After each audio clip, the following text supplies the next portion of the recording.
buenas tardes. Como vicerrector de investigación de la Universidad Católica de Valencia San Vicente Mártir, me complace darles a todos ustedes la bienvenida al webinar Desarrollo de competencias democráticas e interculturales en la formación del profesorado. Marcos de referencia de competencias para una cultura democrática, organizado por el nuevo Instituto Europeo de Educación para la Cultura Democrática de esta universidad. Tiene la palabra, para proceder a la presentación del Instituto, su directora y profesora de la Facultad de Magisterio y Ciencias de la Educación, la doctora Tamar Suali. Buenas tardes a todos los asistentes. Es un placer recibiros hoy aquí en un evento tan especial para nosotros. Agradezco al vicerrector Francisco Arteaga que nos acompaña en este momento tan especial. También quisiera agradecer y extender mi reconocimiento al hecho que compartimos esa sesión con la funcionaria de la Comisión Europea, la señora Clara Centeno. Vamos a proceder para comenzar explicar el surgimiento del instituto y vamos a intentar contextuar un poco la charla en el hilo conductor que pretendemos fomentar a través de este instituto. El nacimiento de este instituto es un hecho único que viene determinado por un proceso de evolución desde la creación del grupo CIDEC, el grupo de investigación de la Universidad Católica de Valencia, Citizenship, Cultural Diversity and Education, que en el año 2017 empieza su andadura desde un planteamiento interdisciplinar y internacional. Sus primeras iniciativas se manifiestan en la creación de la Ibero-Mediterranean Research Network for Cultural Identity, Education and Public Policy. Entendíamos la necesidad de trabajar desde una sinergia, facilitar un diálogo entre la academia y los órganos decisorios. Tras 3 años de trabajo de investigación, jornadas, congresos internacionales y producción científica, este grupo embarca su camino en el proyecto Educational Needs of Teachers in the EU for Inclusive Education in Context of Diversity, conjuntamente con la Joint Research Center de la Comisión Europea. Fundamentalmente, el compromiso que asume el instituto, y ese es un texto que me gustaría resaltar, que está recogido de su carta fundacional, es fortalecer el proyecto europeo mediante la investigación, la formación, la transferencia de conocimientos basados en los derechos humanos, en la Carta Europea de Derechos Sociales y en el fomento de una sociedad más justa y culturalmente diversa.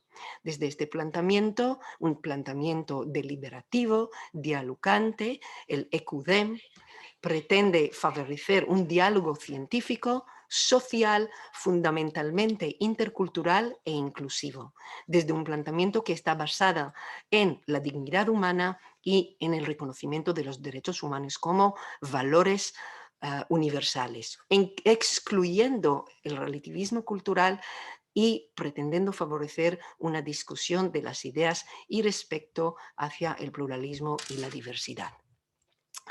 En nuestra trayectoria actualmente el EUDEM puede atribuir ciertos logros.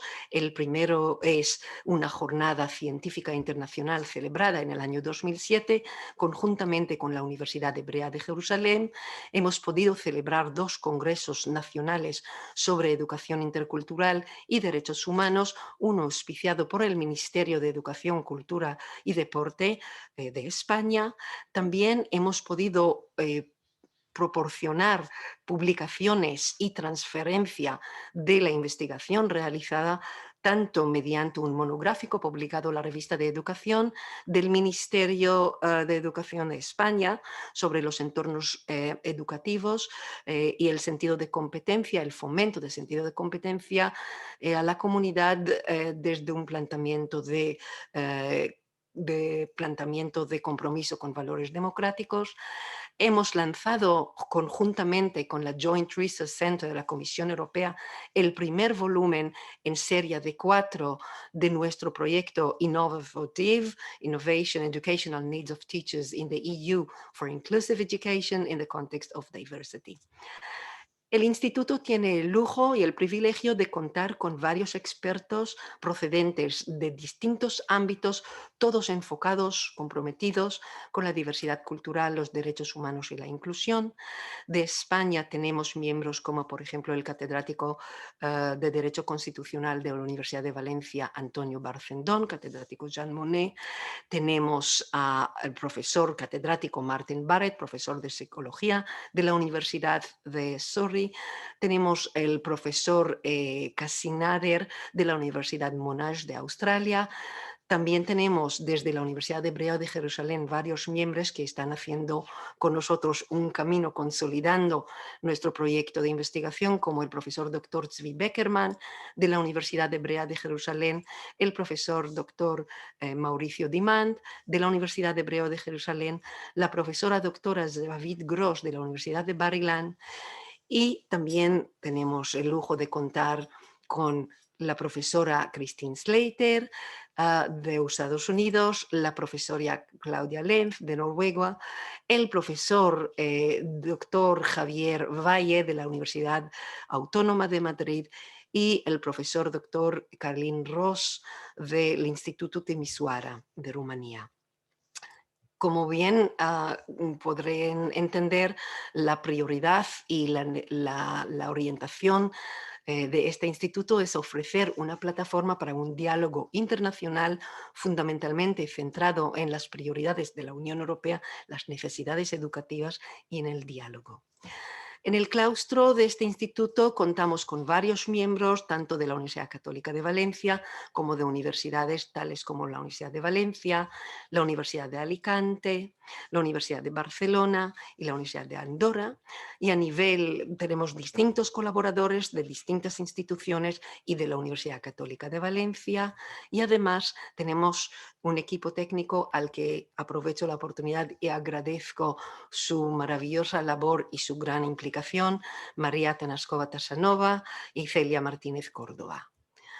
Las instituciones que en este momento han firmado un convenio de colaboración y que van a impulsar con nosotros todo el proceso del desarrollo de investigaciones y de transferencia en torno a las competencias democráticas y la visión, el fomento de los valores democráticos son, por ejemplo, la Universidad Autónoma de Madrid, la Universidad de Alicante, la Universidad de Barcelona, el Instituto Intercultural de Timisoara, la Universidad de Bar Ilan, la Universidad Hebrea de Jerusalén y el Instituto Wengeler que es una joint initiative, una iniciativa conjunta del Consejo de Europa y del Gobierno de Noruega. Muy brevemente me gustaría aprovechar esta oportunidad para trasladaros todo el interés que tenemos como instituto de poder contribuir mediante el diálogo y significativamente al fomento de la cultura democrática en nuestra sociedad. Decir que el instituto tiene su puerta abierta tanto para instituciones como investigadores procedentes de la Universidad Católica de Valencia como fuera de la Universidad Católica de Valencia. Nuestro instituto tiene un carácter inclusivo y su finalidad es favorecer y potenciar los valores democráticos, la cultura democrática y potenciar la capacidad del profesorado para abordar los retos que supone actualmente la diversidad cultural y el fomento del diálogo en una sociedad tan diversa, tan plural.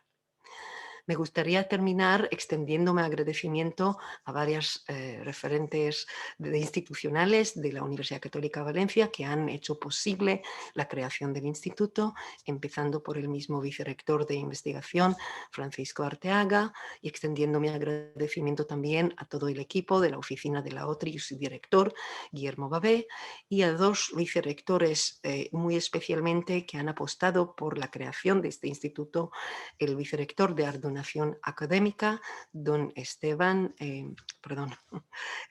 Luis y la vicerrectora de Relaciones Internacionales, Elena. Muchísimas gracias y pasamos al siguiente ponente. Tiene la palabra la funcionaria del Centro Común de Investigación de la Comisión Europea y responsable del proyecto Inno4Div, doña Clara Centeno. Buenas tardes a todos y a todas. Agradezco primero a la audiencia que nos está escuchando todo lo que estamos compartiendo hoy, y también quería comenzar dando las gracias a la Universidad Católica de Valencia, San Vicente Mártir, en particular al vicerrector Francisco Arteaga y a la directora Tamar Suali por la invitación a presentar aquí este proyecto, que para nosotros es muy importante, y también dar la enhorabuena a ambos, a la universidad y a la directora nueva del nuevo Instituto Europeo para la Educación de la Competencia Democrática, que estamos seguros van a ser un gran contribuidor y va a dar un estímulo al desarrollo de estas competencias en Europa, que forman parte de valores clave que tenemos dentro de la Unión Europea. Voy a compartir unas transparencias, voy a presentar el proyecto Inno4DIF, avanzando que este proyecto ha sido financiado por la Comisión Europea y ha sido licitado, y la Universidad Católica de Valencia ha ganado la licitación, y es un proyecto que está actualmente en curso. El objetivo del proyecto, el proyecto trabaja en el ámbito de la formación de los profesores en la Unión Europea para una educación inclusiva en un contexto de diversidad. Personalmente trabajo en la unidad de Capital Humano y Empleo dentro del Centro Común de Investigación de la Comisión Europea. Os voy a contar un poco más quiénes somos. Voy a decir que la presentación la voy a realizar en castellano, y todas mis transparencias van a ser en inglés, así permitiendo un poco el bilingüismo de este evento. En primer lugar, 30 segundos de marketing de quiénes somos. El Centro Común de Investigación, o Joint Research Center en inglés, somos un servicio de la Comisión, un servicio de investigación, y nuestra misión es apoyar el desarrollo y la implementación de las políticas europeas de nuestros compañeros que están en Bruselas, aportando conocimiento científico para tal objetivo, investigación y consejo científico. Nosotros somos 3.000 personas distribuidos en 6 lugares en Europa, en España, Italia, Alemania, Bélgica y Holanda. En Sevilla, en España, en Sevilla, tenemos un centro que somos unas 400 personas. Nos focalizamos sobre trabajos que están relacionados con estudios socioeconómicos para el crecimiento y la innovación. Nuestra unidad, que trabaja sobre capital humano y empleo, trabajamos principalmente para apoyar el desarrollo y la implementación de políticas de educación y de empleo. En esta unidad está ubicado el proyecto Inno4DIF que os voy a presentar. El contexto político de este proyecto Inno4DIF comienza ya en sus orígenes en el artículo 2 del Tratado de la Unión Europea. La Unión Europea está fundamentada en una serie de valores del respeto de la dignidad humana, la libertad, la democracia, la igualdad, el Estado de Derecho y el respeto de los derechos humanos, incluidos los derechos de las personas que pertenecen a minorías. Estos valores son, en principio, comunes a todos los Estados miembros, en una sociedad en la cual el pluralismo, la pluralidad, la no discriminación, la tolerancia, la justicia, la solidaridad y la igualdad entre hombres y mujeres prevalecen. Aunque estos valores forman parte de un fundamento de la Unión Europea, podemos decir que hasta ahora, o hasta hace recientemente, la Unión Europea no ha tenido un gran desarrollo político muy significativo, ha dado gran prioridad al desarrollo de estos valores entre sus ciudadanos. Sin embargo, en el 2015, debido a los desarrollos sociales que estamos viviendo, y en particular los atentados terroristas que tuvieron lugar en Europa, entre otros en París con el Charlie Hebdo, el ataque a la revista, los ministros de Educación se unieron para escribir una declaración de intención que se llama la Paris Declaration en el 2015 para establecer unos objetivos para trabajar hacia el desarrollo de los valores comunes de libertad, tolerancia y no discriminación a través de la educación. Esta declaración de París se ha convertido en una recomendación política en 2018 para promover los valores comunes, una educación inclusiva y la dimensión europea de la educación. Esta política, esta recomendación del Consejo, invita a los Estados miembros a promover la ciudadanía activa, para estimular actitudes tolerantes y democráticas, así como desarrollar competencias sociales, de ciudadanía e interculturales. Y además formar a todos los actores educacionales, profesores y formadores, para promover los valores comunes a través de educación inicial y formación continua.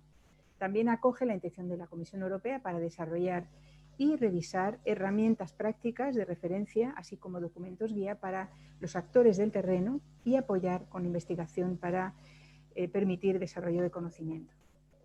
En este contexto político es en el cual este proyecto se incluye. Además, estoy yendo a nivel cronológico, no por orden de importancia, la nueva comisión que está presidida por Ursula von der Leyen y que actúa desde septiembre de 2019 al 2024, ha establecido 6 guías políticas en las cuales incluye una de ellas un estímulo para el desarrollo de la democracia europea. Es decir, que nos estamos hoy en día ocupando de un tema que está realmente en las grandes prioridades de la Unión Europea en la actualidad. Clara, ¿compartimos PowerPoint? Perdón, me he olvidado de compartir. Gracias.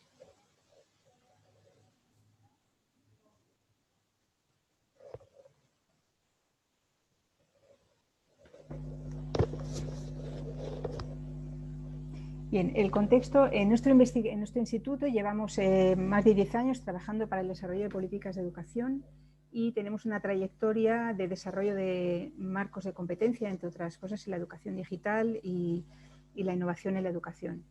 Recientemente, más ligado con este proyecto que estamos llevando a cabo, hemos publicado 2 informes sobre la innovación en el desarrollo de formación continua de los profesores. Y actualmente estamos llevando a cabo un proyecto transversal en el cual están participando una serie de unidades con el objetivo de comprender cómo los valores y el concepto de la identidad está evolucionando en Europa en un contexto de una sociedad multicultural. Este proyecto está explorando una serie de dimensiones, entre las cuales pues, cómo se forman los valores, la evolución de los valores, el impacto de la inmigración, la resiliencia, el contexto del desarrollo de los valores en un contexto digital, entre otros temas, y nuestra unidad contribuye con el rol de la educación, en el cual este proyecto se ubica. Entonces quisiera compartir la motivación para este proyecto Inno4DIF dentro del ámbito de la formación de los profesores y las competencias de interculturalidad, que son la temática central del proyecto. En primer lugar, a pesar del impulso político, la investigación nos muestra que los profesores tienen dificultades para gestionar la diversidad en las clases, entre otras razones debido a la falta de competencias que tienen o preparación para realizarlo. En segundo lugar, la adquisición de la competencia intercultural es una necesidad crucial para los profesores para gestionar esta diversidad y poder ser eficaces en su labor educativa. Podemos definir la competencia intercultural como la habilidad para movilizar y desarrollar actitudes relevantes, habilidades, conocimiento y valores para interaccionar de manera efectiva y adecuada en situaciones diferentes interculturales. En tercer lugar, y en acuerdo con las encuestas que realiza la OCDE de los profesores, una encuesta que se llama TALIS, hemos encontrado que después de las competencias digitales, las competencias de interculturalidad son las más solicitadas a nivel de formación por los profesores. Y al mismo tiempo, a pesar de este contexto en el cual hay una necesidad importante y los profesores lo manifiestan, hemos constatado que hay una falta de formación efectiva en interculturalidad, tanto en la formación inicial como en la formación continua de los profesores. Entonces, esto nos ha llevado a definir un proyecto cuyos objetivos han sido esencialmente apoyar, desarrollar recomendaciones políticas para el desarrollo de las competencias interculturales de los profesores. Y más concretamente, hemos articulado estos objetivos.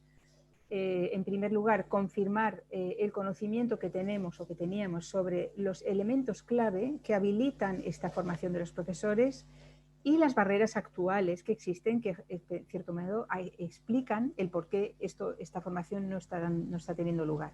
o no existe entre los profesores de manera suficiente. En segundo lugar, identificar y analizar una serie de buenas prácticas e innovativas, principalmente en la Unión Europea, que de manera efectiva abordan estas barreras. En tercer lugar, aprender de la práctica de estas buenas prácticas para elaborar recomendaciones políticas basadas en la eficiencia. Entonces, basados en estos objetivos, voy a presentar el plan del proyecto. En primer lugar, la primera fase se ha basado en una revisión sistemática de la literatura con dos objetivos. El primero es desarrollar un concepto de la interculturalidad que sería la base para el proyecto.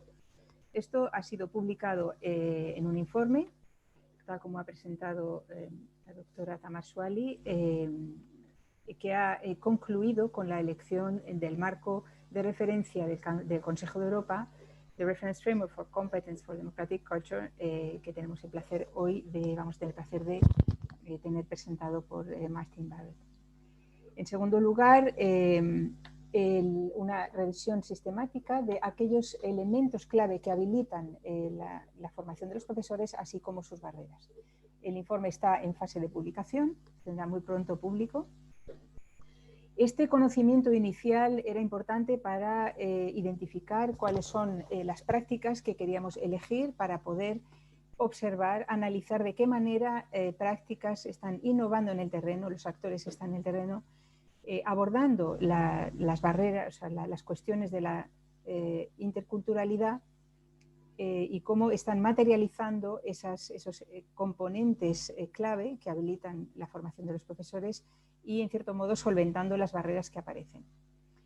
El análisis de estas prácticas está actualmente en progreso, muy avanzado, y esto nos va a llevar a lo que llamamos un cross-case analysis, un análisis a través de todas estas prácticas que nos permitirá aprender a través de las prácticas, identificar modelos de innovación y llegar a nuestro objetivo final, que son elaborar recomendaciones políticas desde la práctica hacia la política. El proyecto comenzó en octubre del 19 y se acabará en el segundo trimestre del 2021. Aquí presento de manera rápida la lista actual de los casos que estamos estudiando como buenas prácticas e innovadoras para alimentar y permitirnos elaborar las recomendaciones políticas. Las contribuciones que esperamos tener de este proyecto, en primer lugar y en línea con la misión de nuestro instituto de investigación, nuestro centro de investigación, es contribuir a la política, tanto al desarrollo como a la implementación. Concretamente, en el ámbito de las políticas de educación, a través del método abierto de coordinación. Debo señalar, para aquellos que están menos cercanos al ámbito de la política europea, la Unión Europea no tiene competencia legal en el ámbito de la educación, que está en manos las competencias de los Estados miembros o incluso las regiones, como es el caso de España. Y entonces el rol de la Comisión es un rol que se ubica dentro de este método abierto de coordinación, que da a la Comisión un rol de coordinación, aportar investigación, facilitar la comunicación entre los diferentes Estados miembros. Una de las herramientas de este método abierto de coordinación son los grupos de trabajo, entre los cuales los Estados miembros acuerdan trabajar en unos temas que consideran comunes, con problemáticas comunes, y en los cuales los Estados miembros consideran que el trabajar de manera colaborativa e intercambiando información puede ser enriquecedor y efectivo para resolver los problemas identificados. Los áreas de colaboración están definidos en el marco de Education and Training 2020 y puesto al día en el otro nuevo del 2030. Uno de los grupos de trabajo que existe en este marco es el grupo de trabajo que promueve para la promoción de los valores comunes y la educación inclusiva. Este grupo existía ya en los últimos años y su operatividad se ha confirmado recientemente tras la publicación de la nueva política del área educativa europea en septiembre. En segundo lugar, más recientemente, o tan recientemente como la política del área de educación europea, se ha publicado una política contra el racismo, un plan de acción contra el racismo, al cual esperamos también poder contribuir no solo con los casos, sino también con las recomendaciones a las que lleguemos a través de los análisis. Y también actualmente se está haciendo un trabajo preparatorio político para trabajar sobre la democracia, al que esperamos poder contribuir también. De manera no planeada, pero extremadamente bienvenida, ha sido el resultado de una colaboración del proyecto, la directora Tamasuali con MARTYN BARRETT, el experto que tenemos hoy invitado, experto al Consejo de Europa. Ha sido una colaboración y una contribución de los resultados de este proyecto a los trabajos que está haciendo el Consejo de Europa precisamente respecto al desarrollo de las competencias democráticas y democráticas de los profesores dentro del marco de referencia de las competencias para la cultura democrática. Esto es el resultado también de la elección de este marco dentro del proyecto como el marco de referencia. Además de nuestras contribuciones a la política, es muy importante poder contribuir también a los múltiples actores que juegan roles diferentes en la educación y la formación de los profesores y que están realizando realmente el trabajo de terreno. Esperamos poder contribuir con la documentación y la diseminación de todas las prácticas documentadas a los diferentes actores en diferentes ámbitos, conferencias y a través de Internet, para que puedan beneficiarse de la inspiración que estas prácticas puedan aportarles como materiales de trabajo. Hasta aquí termino la presentación y les doy las gracias por su atención en esta presentación. Me excuso también por haber olvidado de haber compartido la presentación en las primeras transparencias. Supongo que estará disponible después. Muchas gracias, Clara Centeno, por haber aceptado acompañarnos en este webinar. Muchas gracias, Tamar, por tu energía y esfuerzo que han permitido que estemos hoy aquí celebrando este evento. Muchas gracias a los compañeros de la Unidad de Cultura Científica de la OTRI y a los compañeros del Servicio de Nuevas Tecnologías de la Universidad Católica de Valencia, que nos han ofrecido las soluciones logísticas y tecnológicas para poder compartir este espacio, pese a estar situados en diferentes localizaciones. Es la magia de la tecnología y del trabajo bien hecho al servicio de la cultura, la educación y de la ciencia. Muchas gracias al ponente, el profesor MARTYN BARRETT. Es un privilegio poder contar hoy con usted y le agradezco muy especialmente su disponibilidad. Finalmente, muchas gracias a todos los asistentes. Es un placer daros a todos la bienvenida al webinar Desarrollando competencias democráticas e interculturales en la formación del profesorado. Este seminario surge como resultado de una estrecha colaboración que se inició en octubre de 2019, ya se ha mencionado antes, entre la UCV y el Centro Común de Investigación de la Comisión Europea, la JRC, mediante un contrato de investigación para el estudio de las necesidades educativas del profesorado europeo para el desarrollo de una respuesta inclusiva en contextos de diversidad cultural. Para la Universidad Católica de Valencia, este proyecto, que nace y responde a las necesidades identificadas por la Comisión Europea, ofrece una oportunidad para realizar investigación. Desde el punto de vista del investigador, este tipo de estudio permite la transferencia directa de resultados, ya que estos mismos llegan a modo de recomendaciones a los órganos decisores europeos. Y además se publican mediante informes de la JRC, hemos visto alguno de ellos, y alguno que está pendiente de, próximo a ser publicado. Y de hecho, el primer informe fruto del estudio titulado Las competencias interculturales del profesorado acaba de ser publicado por la JRC. Para la UCV es una gran satisfacción poder contribuir a la investigación realizada por la JRC.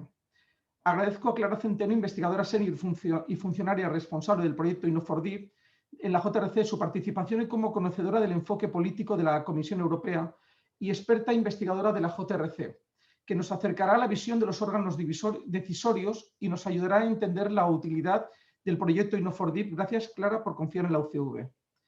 También quiero dar la bienvenida al profesor MARTYN BARRETT, experto internacional en el ámbito de las competencias democráticas e interculturales, con larga trayectoria como asesor del Consejo de Europa y de la OECD. El profesor Barrett es uno de los principales autores del marco de referencia para el desarrollo de competencias para una cultura democrática del Consejo de Europa. Es un privilegio contar con el profesor Barrett y escuchar de primera mano su visión sobre la formación del profesorado y el desarrollo de competencias para una cultura democrática. Por último, quiero destacar que este webinar es el primer evento que celebra el Instituto, el recién creado Instituto Europeo de Educación para una Cultura Democrática.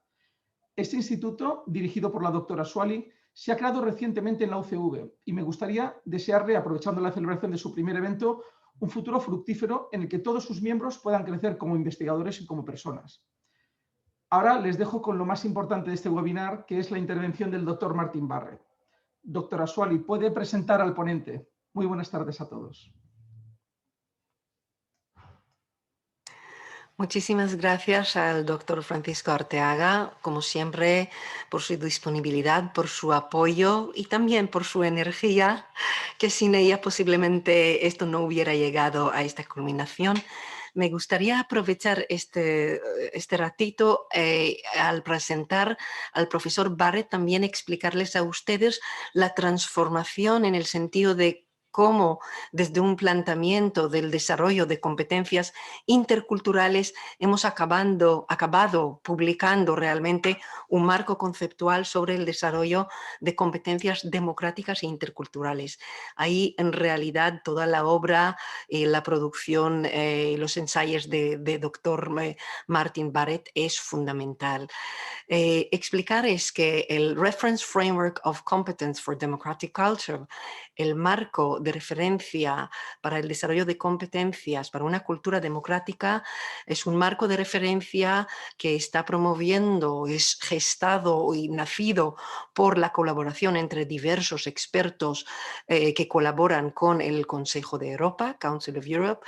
El profesor MARTYN Barrett es uno de los principales contribuidores, autores principales, y en este sentido el descubrimiento de su reflexión en torno al desarrollo de competencias interculturales y desarrollo de cultura democrática ha sido decisivo para el proyecto Innova4Div y por tomar esta orientación que hemos asumido. Clara Centeno ya nos compartió algunas pinceladas sobre la investigación y su justificación, ¿no? The rationale que está detrás. A mí me gustaría añadir simplemente este matiz sobre el por qué hemos acabado hablando de la necesidad de competencias democráticas interculturales. El ámbito de la educación intercultural es un ámbito que se está desarrollando desde diferentes disciplinas y fundamentalmente desde el ámbito de la pedagogía y la formación del profesorado en los últimos 30 años.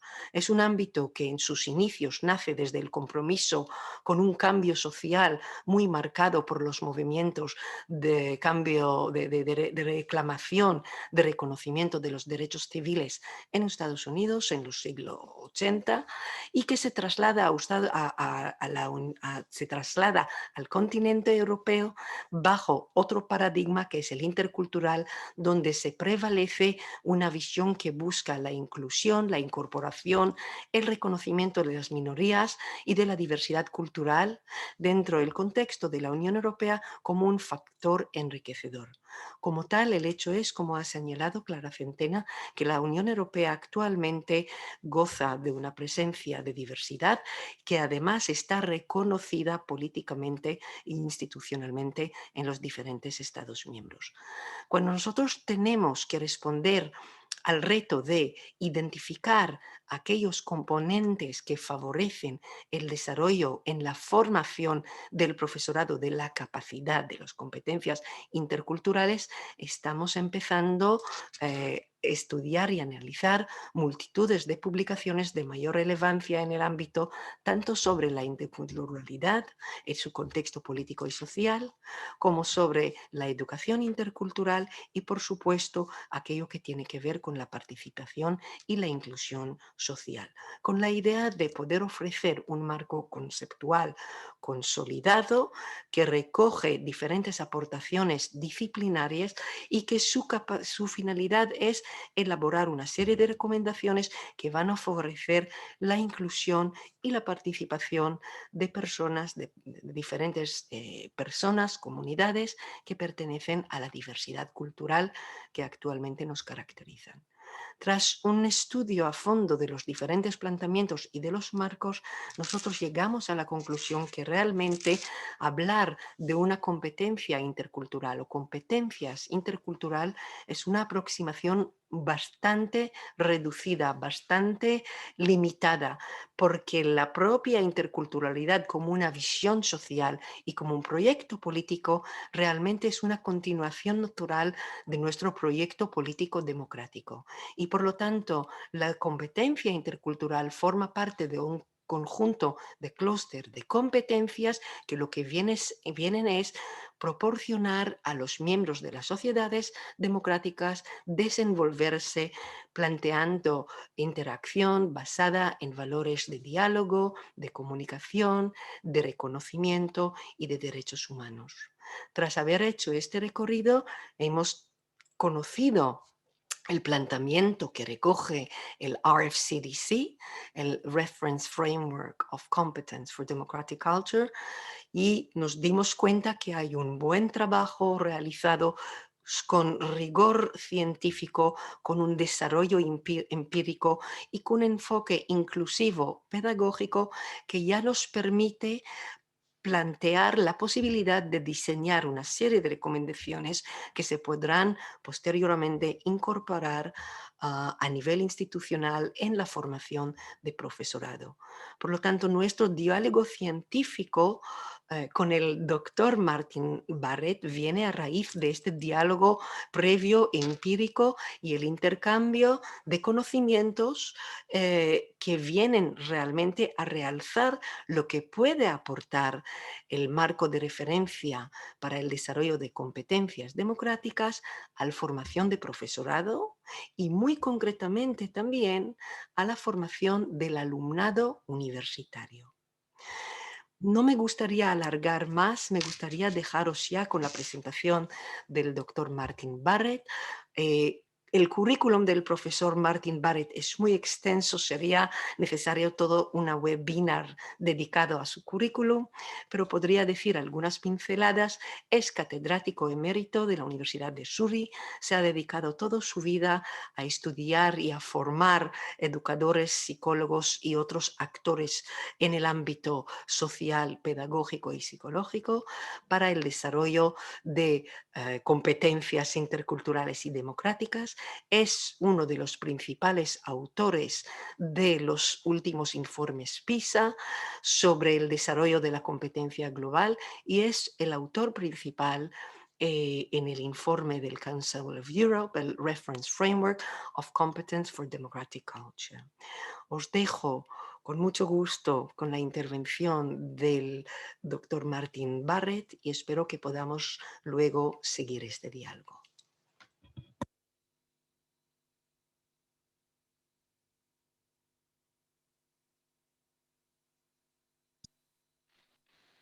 Okay, hello everybody. It's my very great pleasure to be here with you today. I'd like to thank Tamar Shuali and the University of Valencia for inviting me to make this presentation.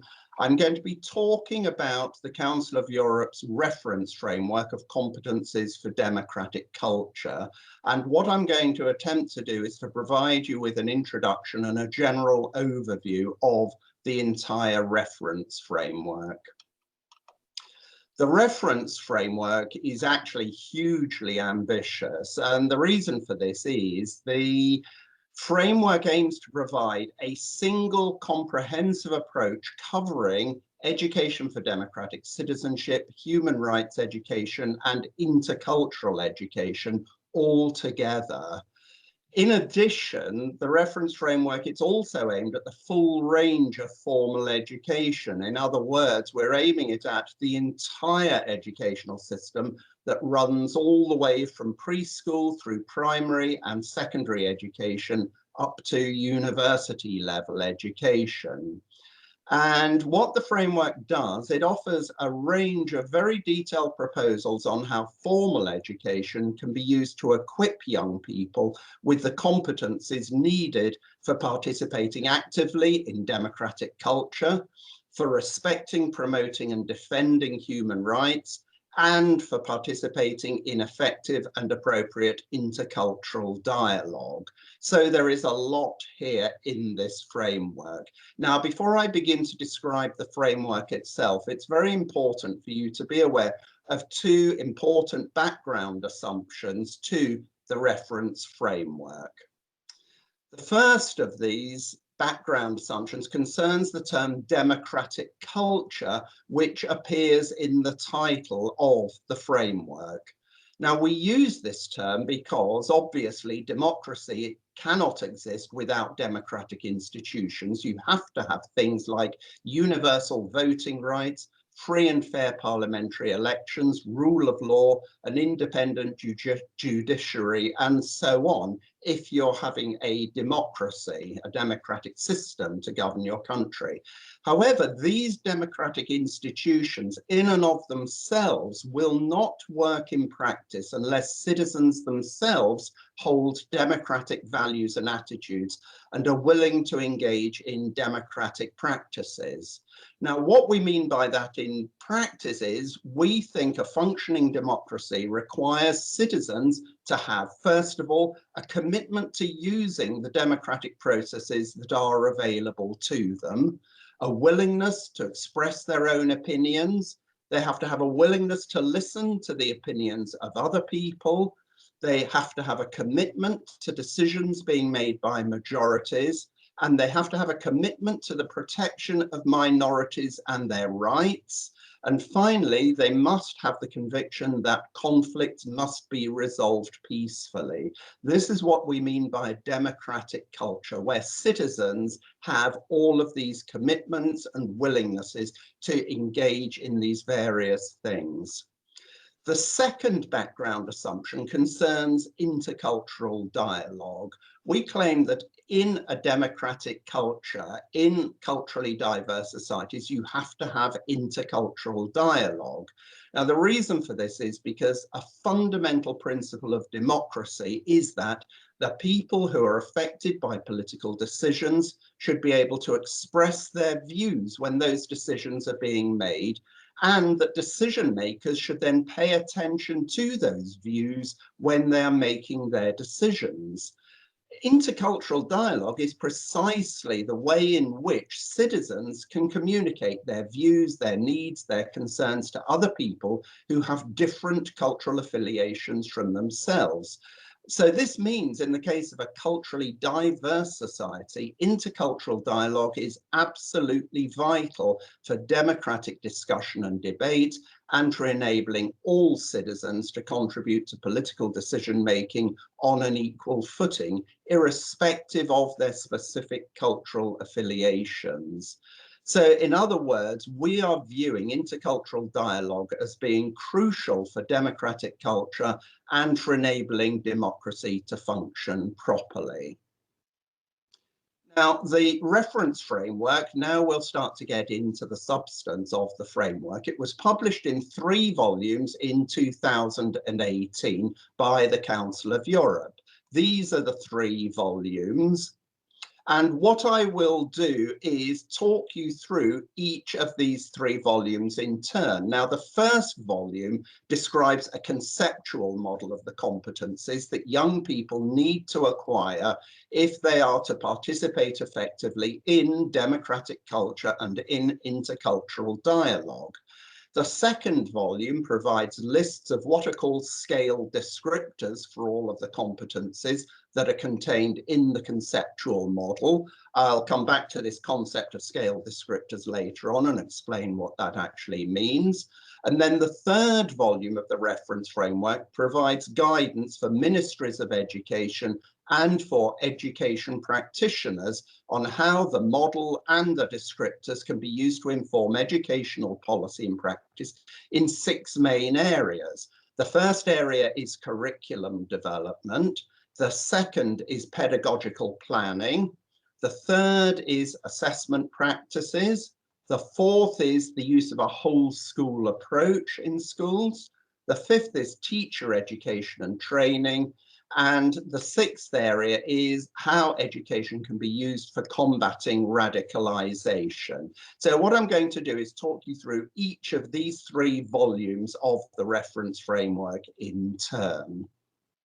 So I'll start with the first volume, which describes the conceptual model of competences. Now, the conceptual model, essentially what it does, it provides a detailed description of the competencies that people require if they are to participate effectively in democratic culture and intercultural dialogue.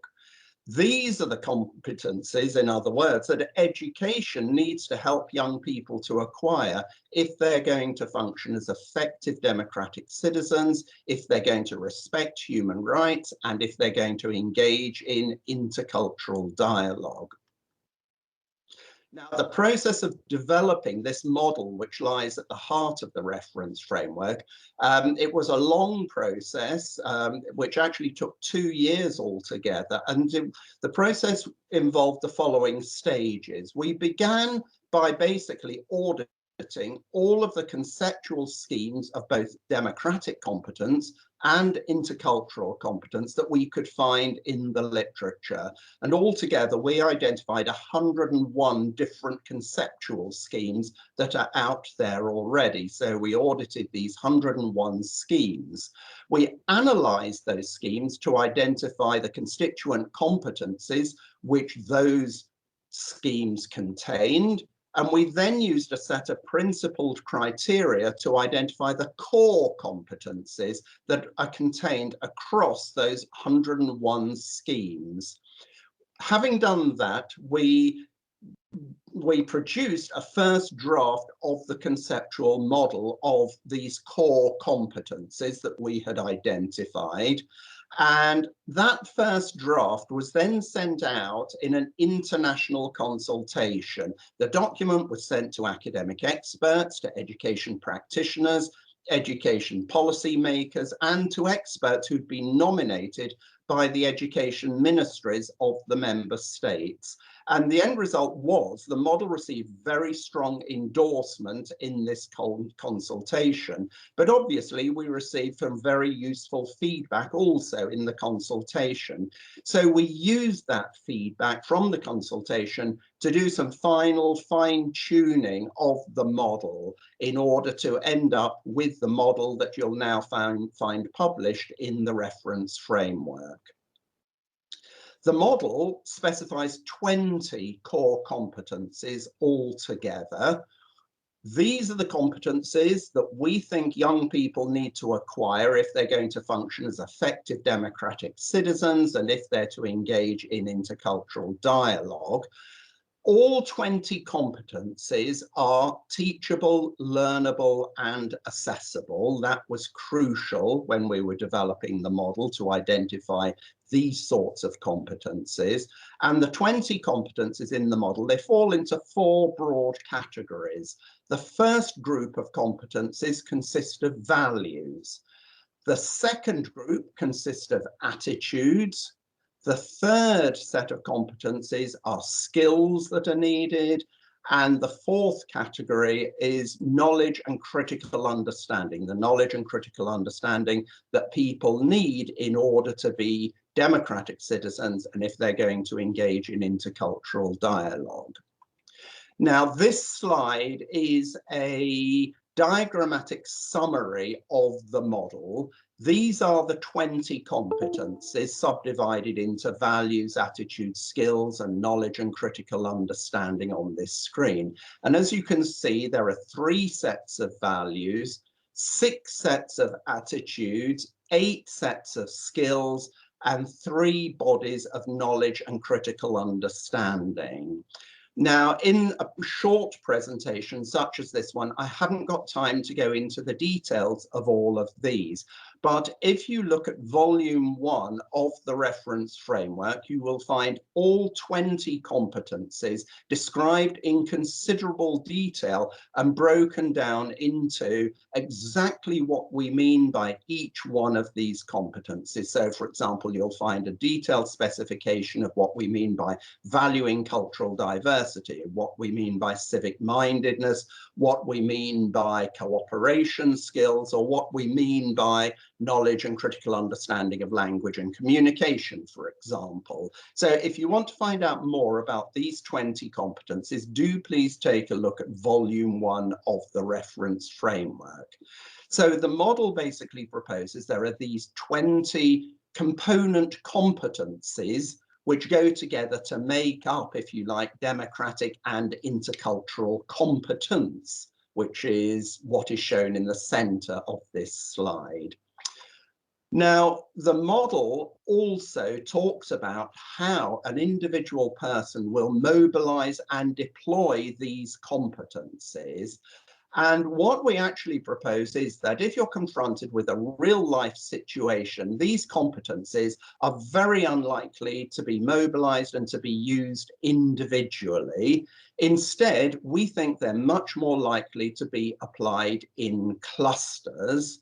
So depending on the situation which an individual is confronting, the specific demands, challenges and opportunities of that situation, as well as the specific needs of the individual within that situation, then that individual will have to activate and use different subsets of competencies.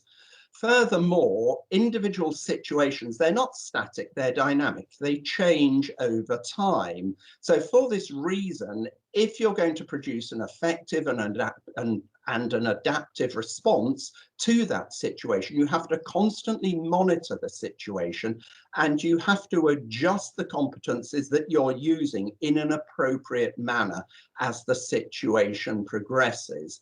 In other words, we propose that a competent individual will mobilize and deploy clusters of competencies in a fluid, dynamic, and adaptive manner in order to meet the constantly shifting demands, challenges, and opportunities that arise in democratic and intercultural situations.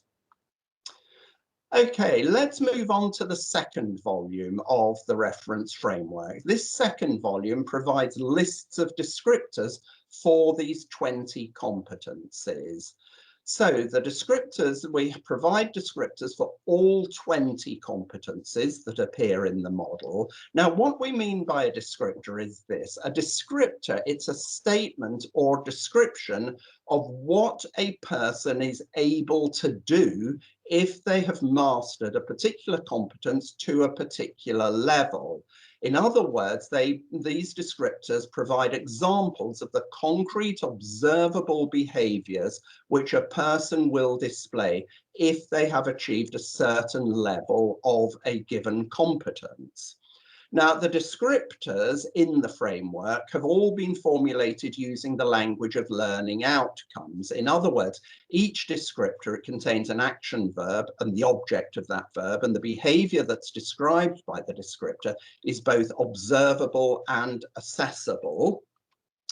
Now, because they're learning outcomes, these descriptors can therefore be used for purposes of curriculum development, for pedagogical planning, and for assessment purposes. I'll say a little more about that as we go on.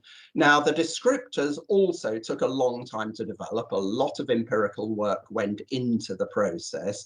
We began by auditing existing scales, research documents, policy documents, and altogether we audited 98 documents. And what we basically did, we extracted scale items and statements that we found in those documents to construct short statements that could potentially serve as descriptors for the framework.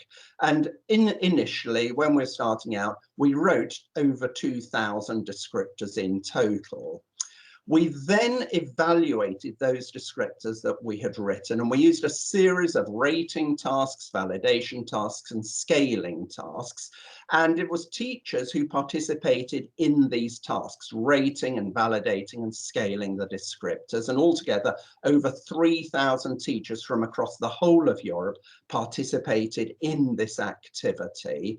And the data that we obtained through this process, we identified, out of those 2,085 descriptors, we identified 447 descriptors which were very highly rated by the teachers and were validated through the various tasks that we used.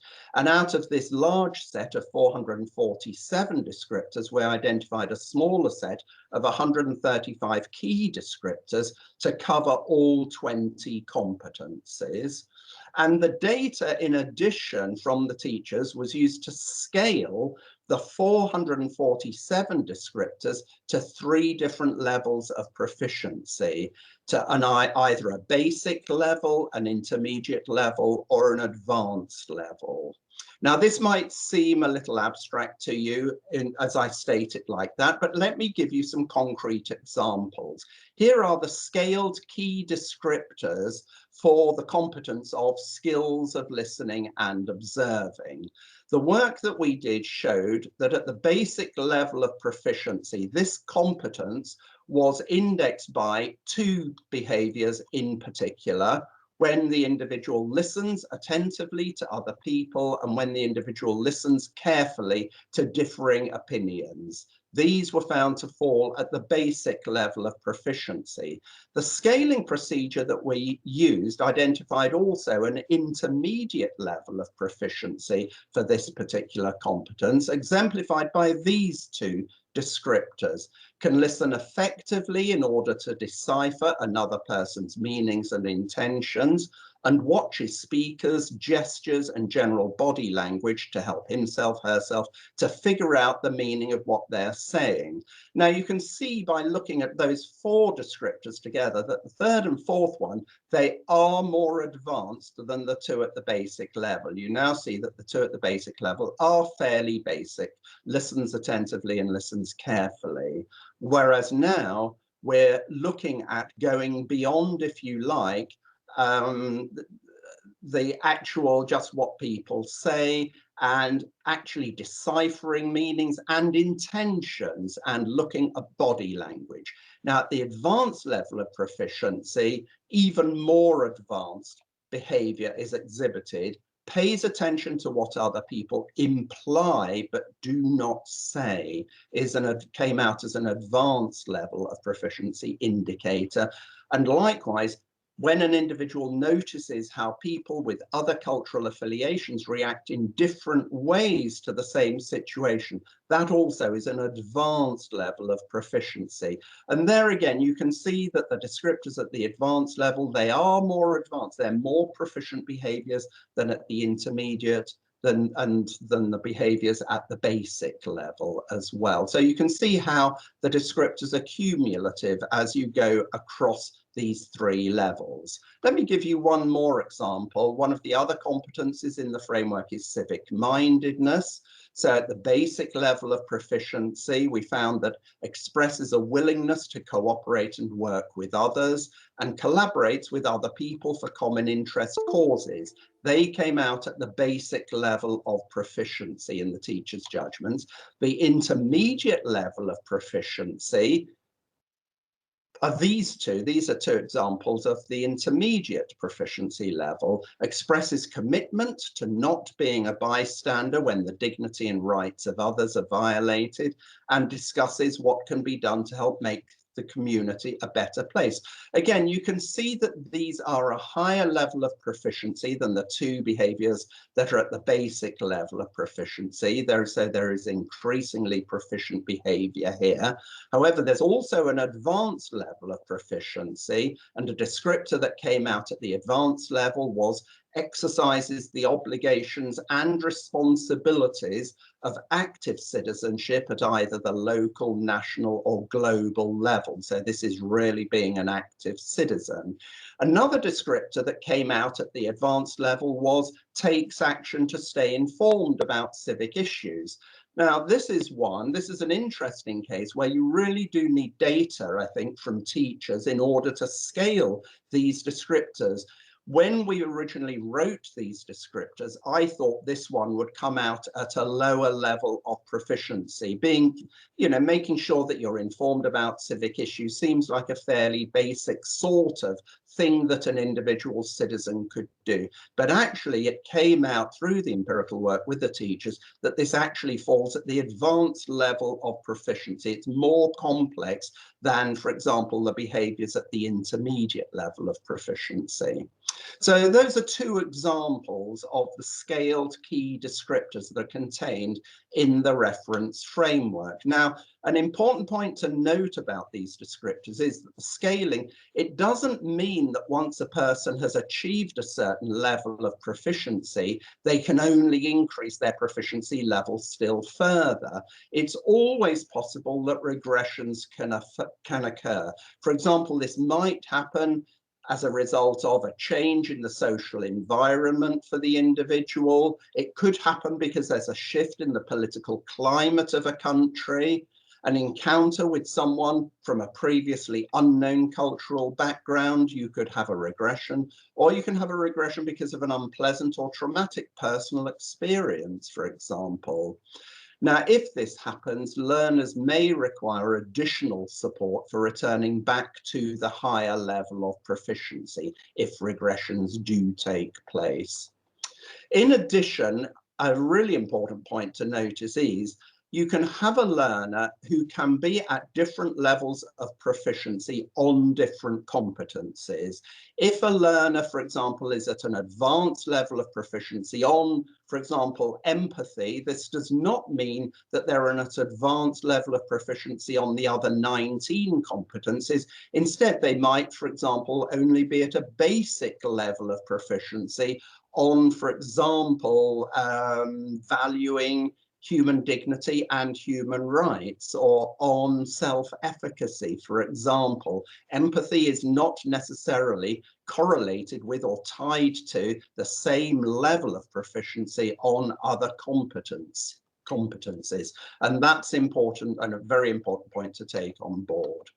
Now, a key point to understand about the descriptors is they effectively provide an operationalization of the 20 competencies in terms of the concrete behaviors that might be displayed by learners at different levels of proficiency. This is the key point about the descriptions. They are an operationalization of the competencies. And these descriptors, as I said before, they can be used for many purposes. For example, you can use them to develop a curriculum, and in that curriculum, you might not only want to specify the competencies that should be targeted at particular educational levels. Using the descriptors, you can also describe the specific learning outcomes that you want learners to achieve at each individual level. So you can use the descriptors to help write a curriculum. You can also use the descriptors as a toolbox for designing and evaluating learning activities that are aimed at enhancing learners' competencies. So the descriptors, because they're formulated using the language of learning outcomes, you can use the descriptors to specify the expected learning outcomes for those activities. And finally, of course, you can use the descriptors to support the assessment of a learner's level of proficiency. And this can be done either to identify areas for further development, informative assessment. So, for example, if you identify that a learner is at a basic level on one particular competence, you might want to basically then think about designing further learning activities that will help to advance that learner to an intermediate level of proficiency. So assessing a learner and finding that they're at a basic level in order to work out where you should take that learner next. That would be using assessment for a formative purpose, or of course you can use the descriptors to support the assessment of proficiency after a period of learning has taken place. In other words, for summative assessment purposes. Right, so the third volume of the reference framework provides guidance on how the reference framework can be implemented in practice. There are 6 guidance chapters in volume 3, and they explain how the competence model and the descriptors can be implemented in formal education. And these chapters, again, as I said earlier, they cover 6 topics altogether. The first chapter talks about how you can use the framework for the purposes of curriculum development. The second chapter talks about the pedagogical methods that are most appropriate for the teaching and learning of the 20 competencies. The third chapter talks about and explains in detail how the framework can be used for assessing learners. The fourth chapter talks about how to apply the framework using a whole school approach in order to foster the development of the 20 competencies. The fifth chapter is about teacher education and how teacher education needs to be adapted in order to support the use of the framework in national education systems. And the 6th chapter explains how the framework can be used to combat radicalization leading to violent extremism and terrorism. So the 6 chapters, they adopt a particular approach. They are guidance chapters. They try not to be overly prescriptive. Now, the reason for this is the following. Now, citizenship education, we know that it's already a part of the curriculum in most countries. And for this reason, implementing the reference framework in an education system, it doesn't impose an entirely new set of duties on education policy makers and practitioners. Instead, we intend the framework to be a tool that's there to assist and help policymakers and practitioners to rethink their existing activities. Now, the available research evidence actually suggests that education based on the reference framework will be most effective if it's delivered using a cross-curricular and a whole school approach. I'll say more about what those 2 things mean in a moment. But the guidance chapters in themselves are actually very open-ended. If you take a look at chapter 3, you'll find that what they actually do involve the chapters in volume 3. They aim to outline the various options and possibilities that may be used to implement the reference framework, and they state the pros and cons, the advantages and disadvantages of the different options and possibilities. But we deliberately have left all decision making about which options should actually be used in implementation to local policymakers and practitioners, because they are the people who have the detailed understanding of the national and local context in which they are operating. So we're not attempting to impose a set of prescriptions from the centre upon the whole of Europe. Rather, here is a set of recommendations, guidelines, suggestions, options, possibilities, and it's up to the local users to actually make their choices on how to implement the framework in a way that's suitable for them and their educational contexts. So very quickly, I'll just run through the 6 chapters and say a little more about each one of them. The chapter on curriculum, which starts volume 3, it starts off by discussing the principles of curriculum design. So it talks about things like, for example, horizontal and vertical coherence in the curriculum, the need for progression in the curriculum, the relevance of the curriculum for learners, transparency in the curriculum, and avoiding curriculum overload.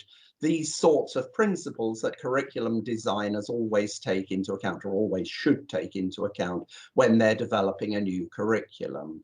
In addition, this chapter on curriculum, it explains how the framework, and by that I mean both the model of competences and the descriptors, can be used for, first of all, auditing and reviewing the prescribed curriculum which currently exists that a school is using, to identify where democratic and intercultural competencies may be targeted as suitable learning outcomes. So for purposes of auditing and reviewing the existing curriculum, but it can also be used for developing that curriculum. For example, if you find that the existing curriculum only covers or allows coverage of perhaps 10 of the competencies, you might be able to develop the current curriculum to ensure that all 20 competencies are fostered in learners instead.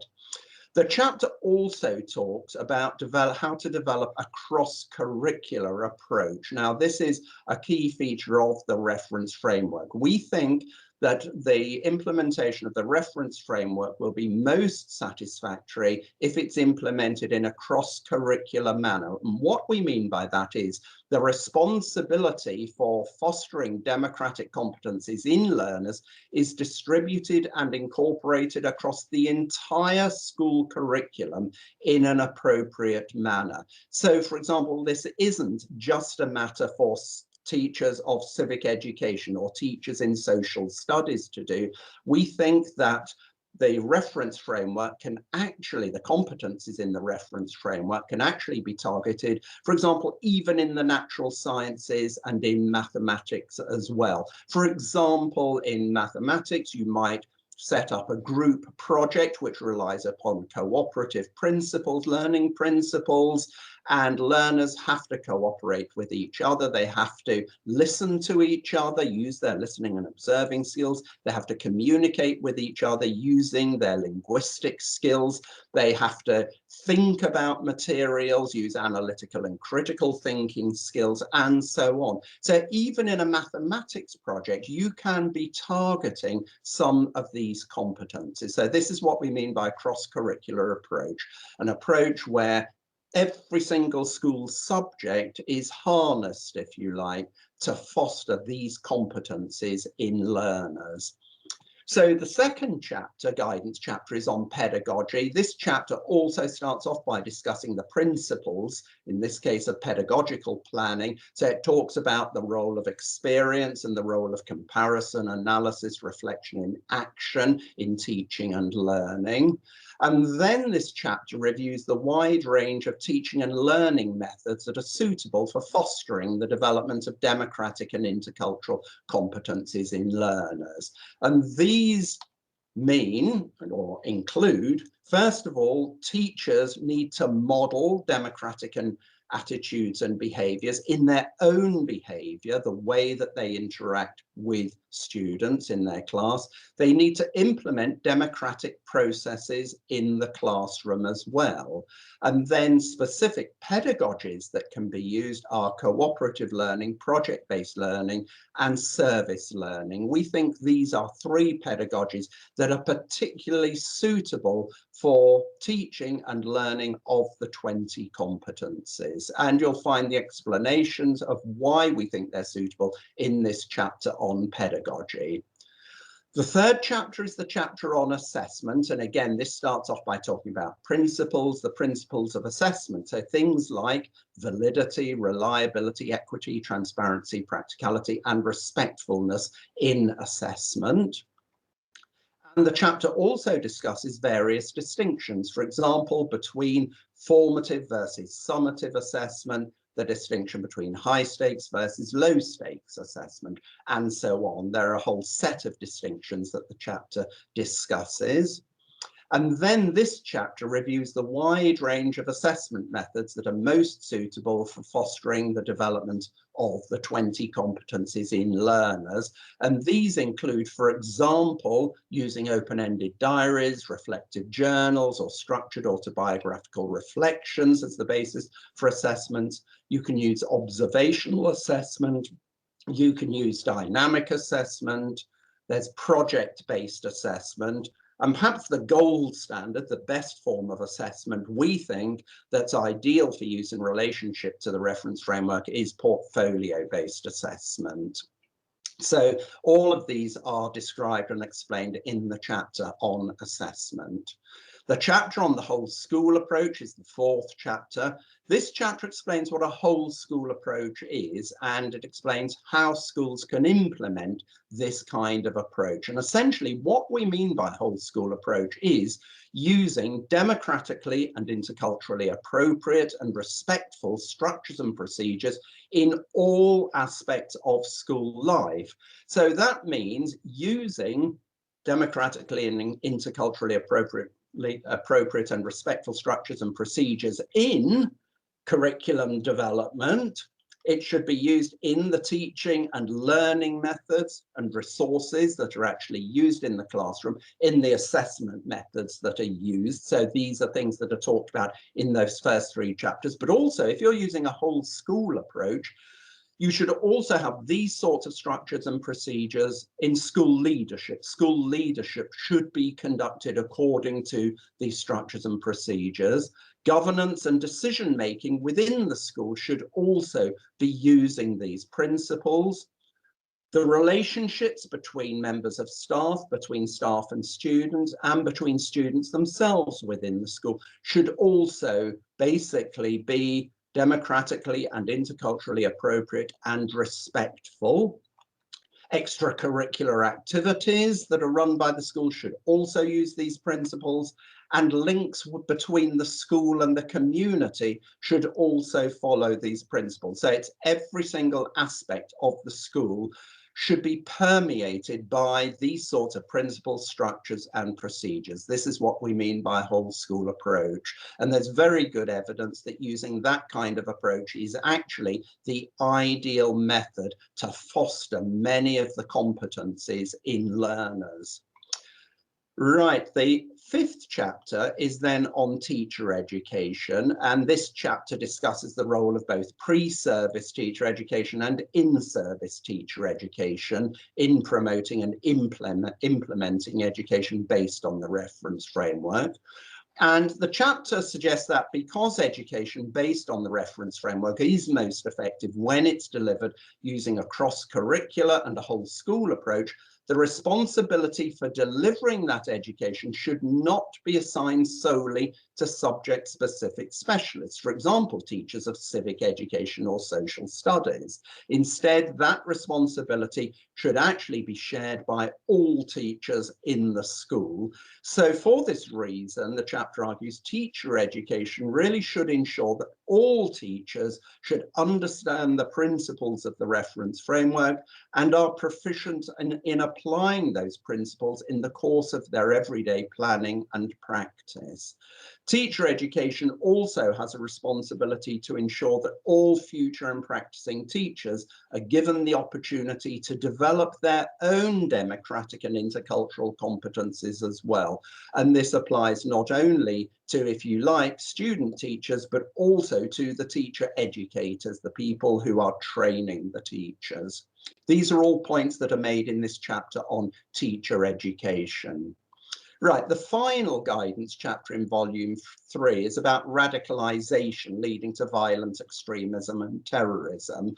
And this chapter, it's been included in the guidance because both the Council of Europe and the ministers of education in the member states have recognized the relevance of the reference framework for combating radicalization.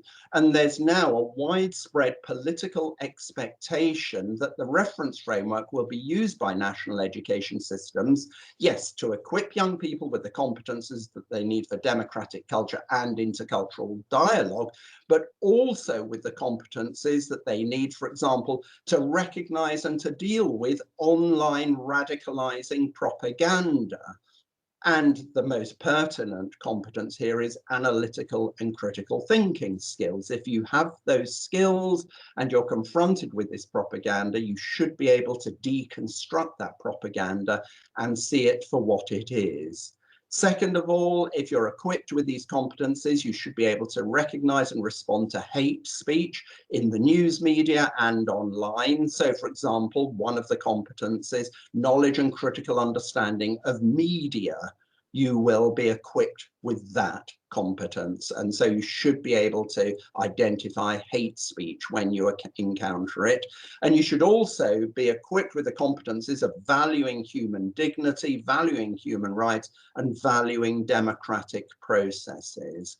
So the chapter on radicalization explains in detail why and how the reference framework is relevant to building resilience to radicalization. This is by building young people's democratic and intercultural competencies. This will build learners' resilience to radicalization. So there is an implicit philosophy underlying the reference framework, which I hope you're beginning to pick up on here during the course of this presentation. But these, I think, are the key messages which I would like you to take away from this presentation. This implicit philosophy is basically saying, right, the competencies of learners, they will be optimally nurtured if educational activities take place within an institutional environment in which democratically and interculturally appropriate and respectful structures and procedures permeate all aspects of institutional life.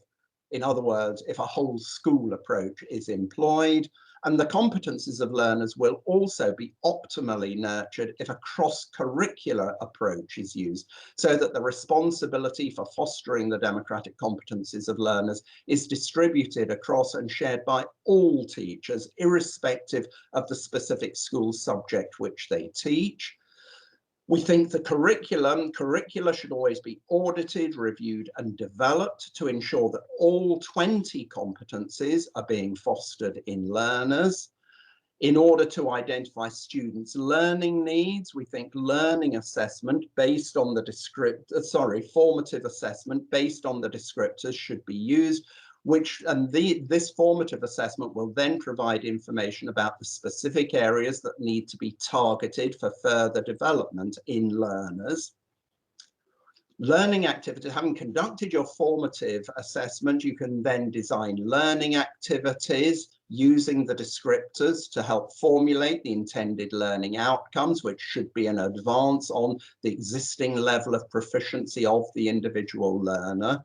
Because competencies, we think, are mobilized and deployed in dynamic clusters, these learning activities that are designed, should create opportunities for learners to master and to practice the behaviors that are associated with flexible combinations of descriptors that are drawn from several different competencies, rather than targeting just a single competence. In addition, these learning activities, we think they should be authentic learning activities. In other words, they should provide meaningful and relevant experiences for all learners. These learning activities, they should involve experiential learning, crucially, and learners should be encouraged to engage in observation, comparison, analysis, critical reflection, and action. And the optimal pedagogies to use are cooperative learning, project-based learning, and service learning for developing the competencies. And in addition, teachers also need to model democratic values and attitudes in the classroom, and they need to implement democratic processes in the classroom. There should also be plentiful opportunities for democratic participatory actions that are relevant to the lives of learners. In other words, authentic participatory actions, once again. There should also be plenty of opportunities for learners to have intercultural encounters and experiences. These can be face-to-face, or they could take place through the internet, or intercultural encounters can be experience through reflecting on representations of cultural differences in visual media, for example, on television, in comic books, for example, when you're talking about learners, or in movies, or in written texts as well. There should always be facilitation and encouragement of learners to engage in analysis and critical reflection on their democratic and intercultural experiences. Summative assessment should be used at the end of a period of learning. This should be based on the descriptors in order to identify which learning outcomes have or have not been achieved. And the results of summative assessments can then be used to identify further learning needs in learners, which can be targeted in the next cycle of learning. So in other words, the results of summative assessment can be used for formative purposes. You can take them to identify the next stage of learning that learners need to engage in. So those are the take-home messages. I'll end at this point. I'll just conclude by saying you can find out further information about the reference framework at this place on the web. This is the web link you'll need. There's a lot of information available there.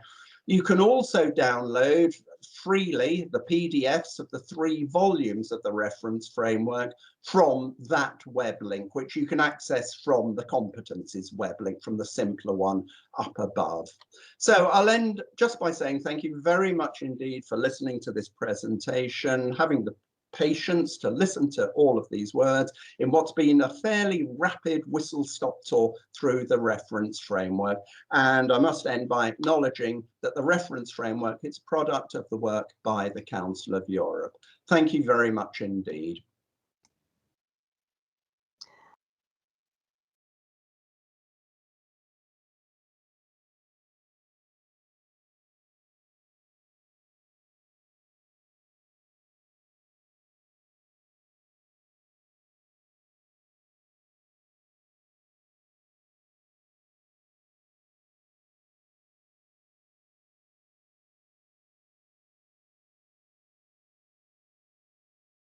Esto tenemos habilitado interpretación. Tienen que abrir el micrófono.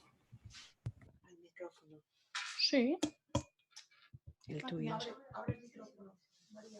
Pero estaba. ¿Me oís? ¿Sí? Ahora sí, gracias. Okay. I'm sorry.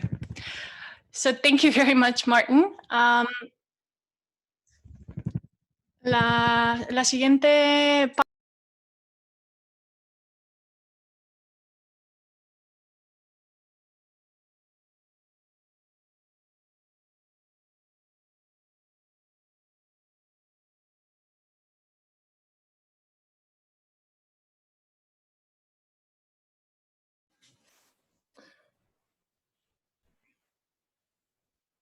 Está silenciado Zoom. Tienen que habilitar el micrófono de Zoom.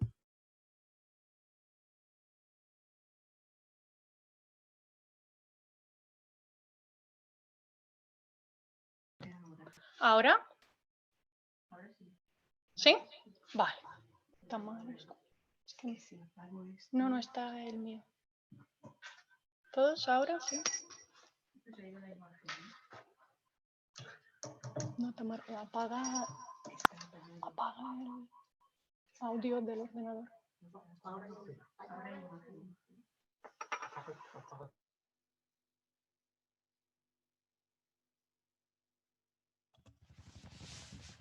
¿Ahora?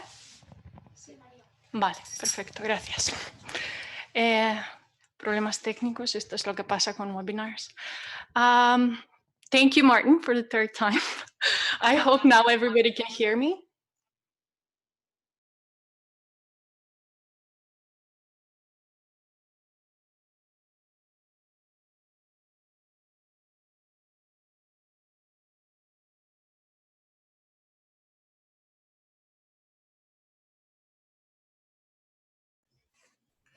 Perdón, no estamos escuchando. Tienen que dejar habilitado el Zoom de Tamar. María, ¿por qué no hablamos de aquí? Ahora sí la estamos escuchando. Pueden seguir. Gracias. Vale. No sé. Por favor, tenemos habilitado interpretación. En Zoom, y para eso necesitáis utilizar el icono del Zoom.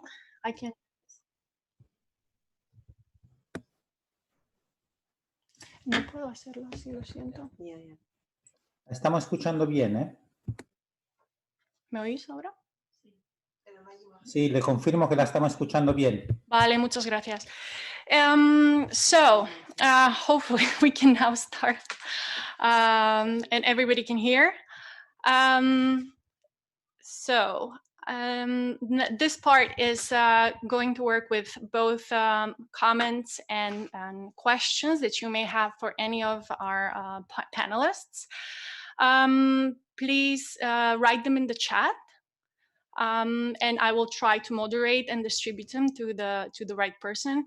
If there's a lot of questions, I'm not sure if we will be able to make it. We only have half an hour, so but it would be really good if you can just try to narrow down as much as possible the way you ask your question, and then maybe who you want or who is it directed to, even though I think depending on the topic everybody will then take turns.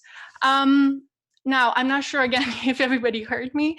My name is Maria Tanaskova. I am the project manager of the EUDEM project that's implemented by the Universidad Católica de Valencia.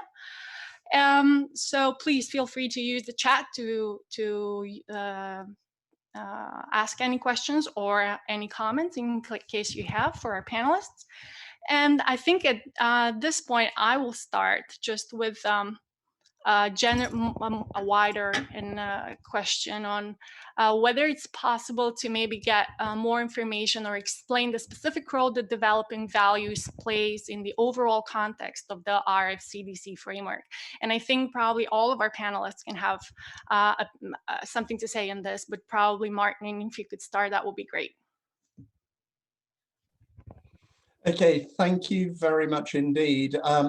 Developing values. So your question is, how do you develop values through education? How can teachers target? And the role, exactly. Yeah. Yes, right.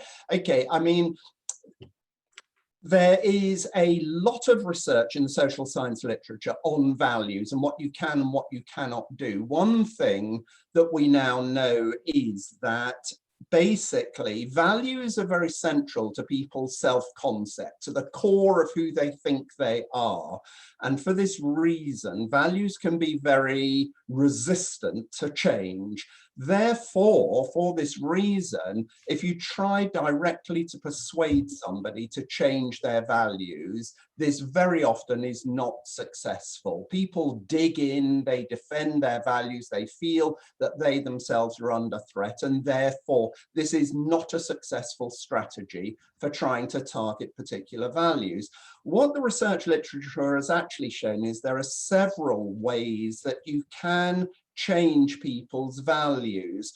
One finding that is actually quite present in the research literature is the idea that if you make particular values very salient to individuals, you make them obvious, you draw their attention to these values, then basically this strengthens the importance of those values in an individual. You're not trying to persuade them, you're simply exposing them to the values. So basically, you can do this within the school. For example, you can set reading and writing activities for learners, just asking them to basically engage in some sort of exercise in which values are brought to the values that you want to encourage and promote are brought to their attention. So that's one thing you can do. Another thing that's been found in the research literature is if you get somebody to basically critically analyze and think about values and what a value and why that particular value is really important in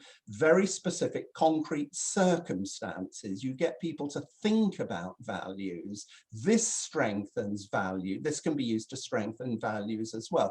So of course, in the context of a school, there are instances every day within the school to which values can be relevant. So you can ask learners to reflect in those specific and concrete circumstances on the values and why they are important. So that's a second thing you can do. A third thing that we know from the research literature is that simply when somebody moves into an environment or enters a social group in which a particular value is very important or is part of the group self-definition, then as part of the process of adapting to life within that group, individuals internalize those values. It becomes part of their group identity. And by encouraging their identification with the group, this strengthens the internalization of the value. So in other words, the school is an ideal location, institution in which to do precisely this. It's an environment that children, that learners enter. Values can be placed at the center. This is what I mean by a whole school approach. The values can be placed at the center of how the school operates. Learners adapt to that environment. They identify with their schools.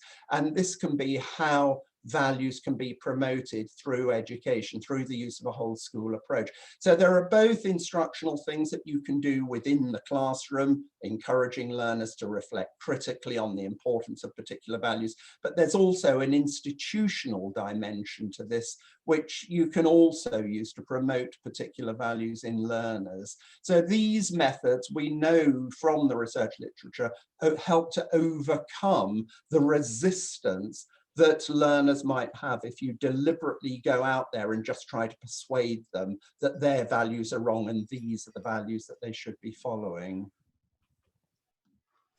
Okay, thank you very much, Martin. Tamar, do you have something to add? Yes, may I say something? From the perspective of our project, the Innova for Dave, probably what struck us in regarding to the reference framework of competence for democratic culture, because we did study and analyze other frameworks such as the UNESCO framework or the OECD, the global competence.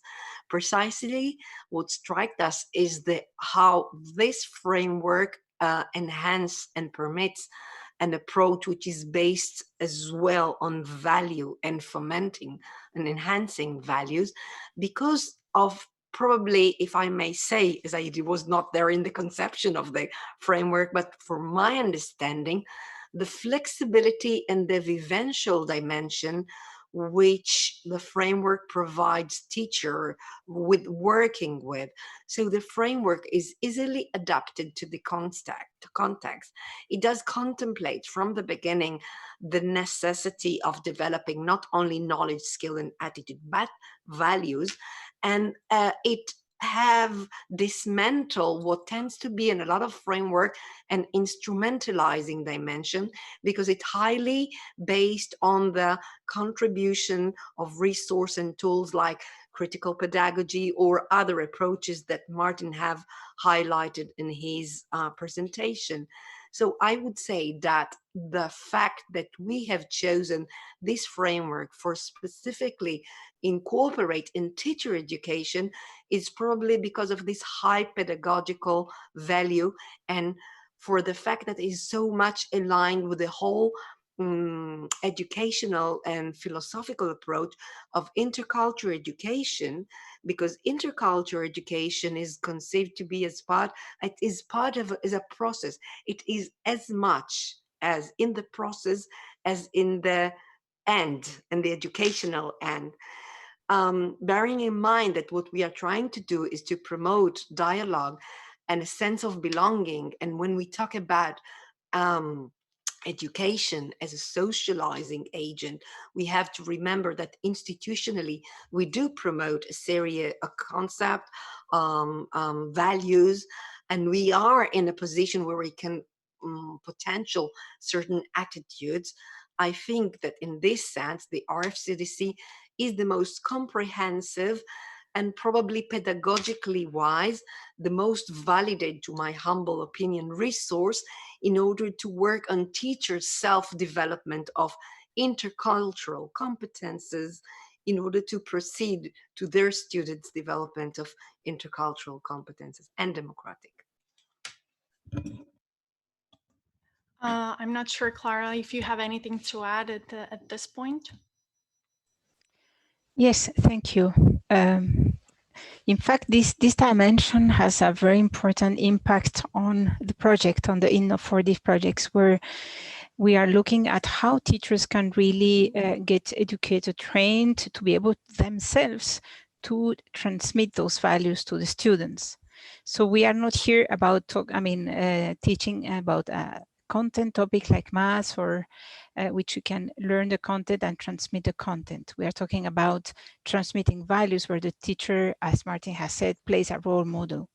So in fact, it has a big implication on teacher training in the sense that, as Tamar was saying, it implies a self-reflection of own attitudes, own values, stereotypes, prejudices, and also it requires an openness to reconsider own behavior and openness to change. So it requires maybe a new, in the terms that approach to training, and also it so far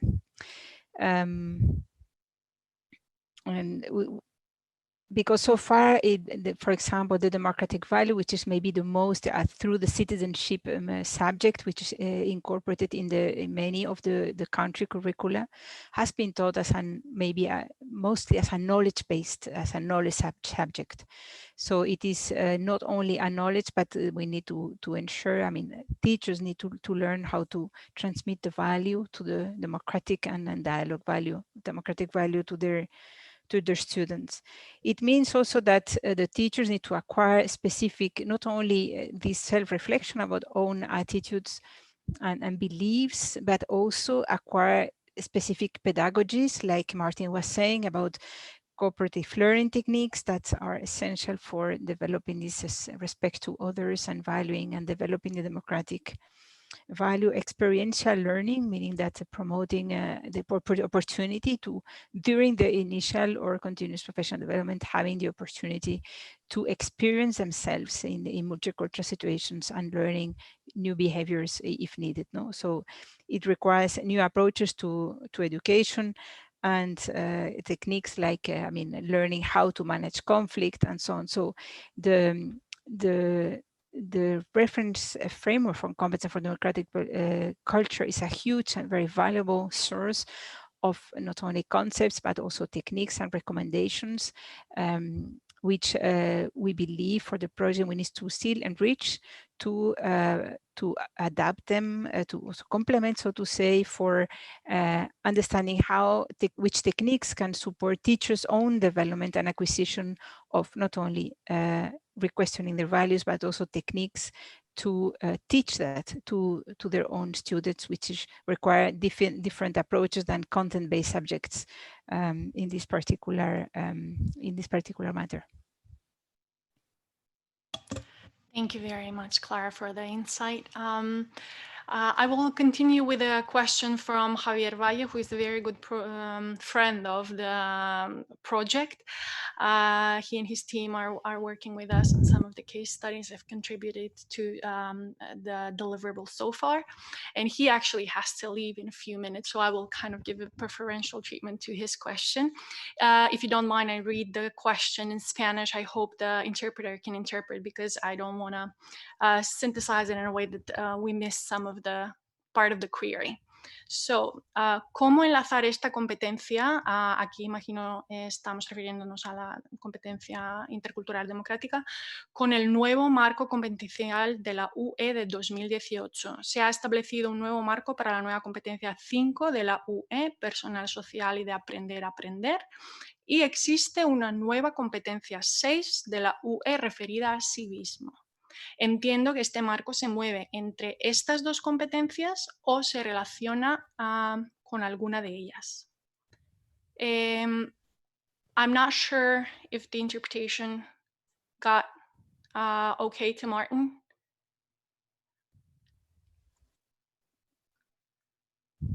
Yes, no? Okay, Clara, I think this is also yours. So okay, and I wonder whether Clara would be the best person to address this, because Clara has an intimate working knowledge of all the EU frameworks. No, absolutely, absolutely. I was just wondering if the interpretation bit worked. Oh yes, I got the question. Great. Yes, thank you. Thank you very much, Clara. The floor is yours. Responderé a la pregunta en castellano, ya que la han hecho en castellano, esperando que la interpretación siga. Bien, es una pregunta que no tiene una respuesta muy clara, ¿vale?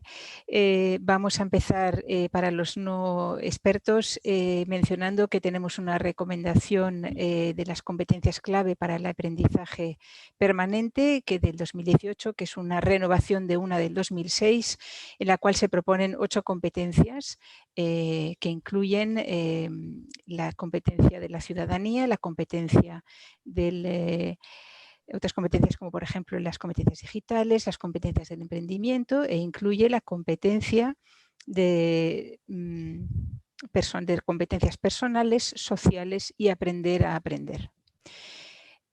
Sabemos de entrada que las competencias no son totalmente aisladas y no hay una línea divisoria muy clara entre ellas.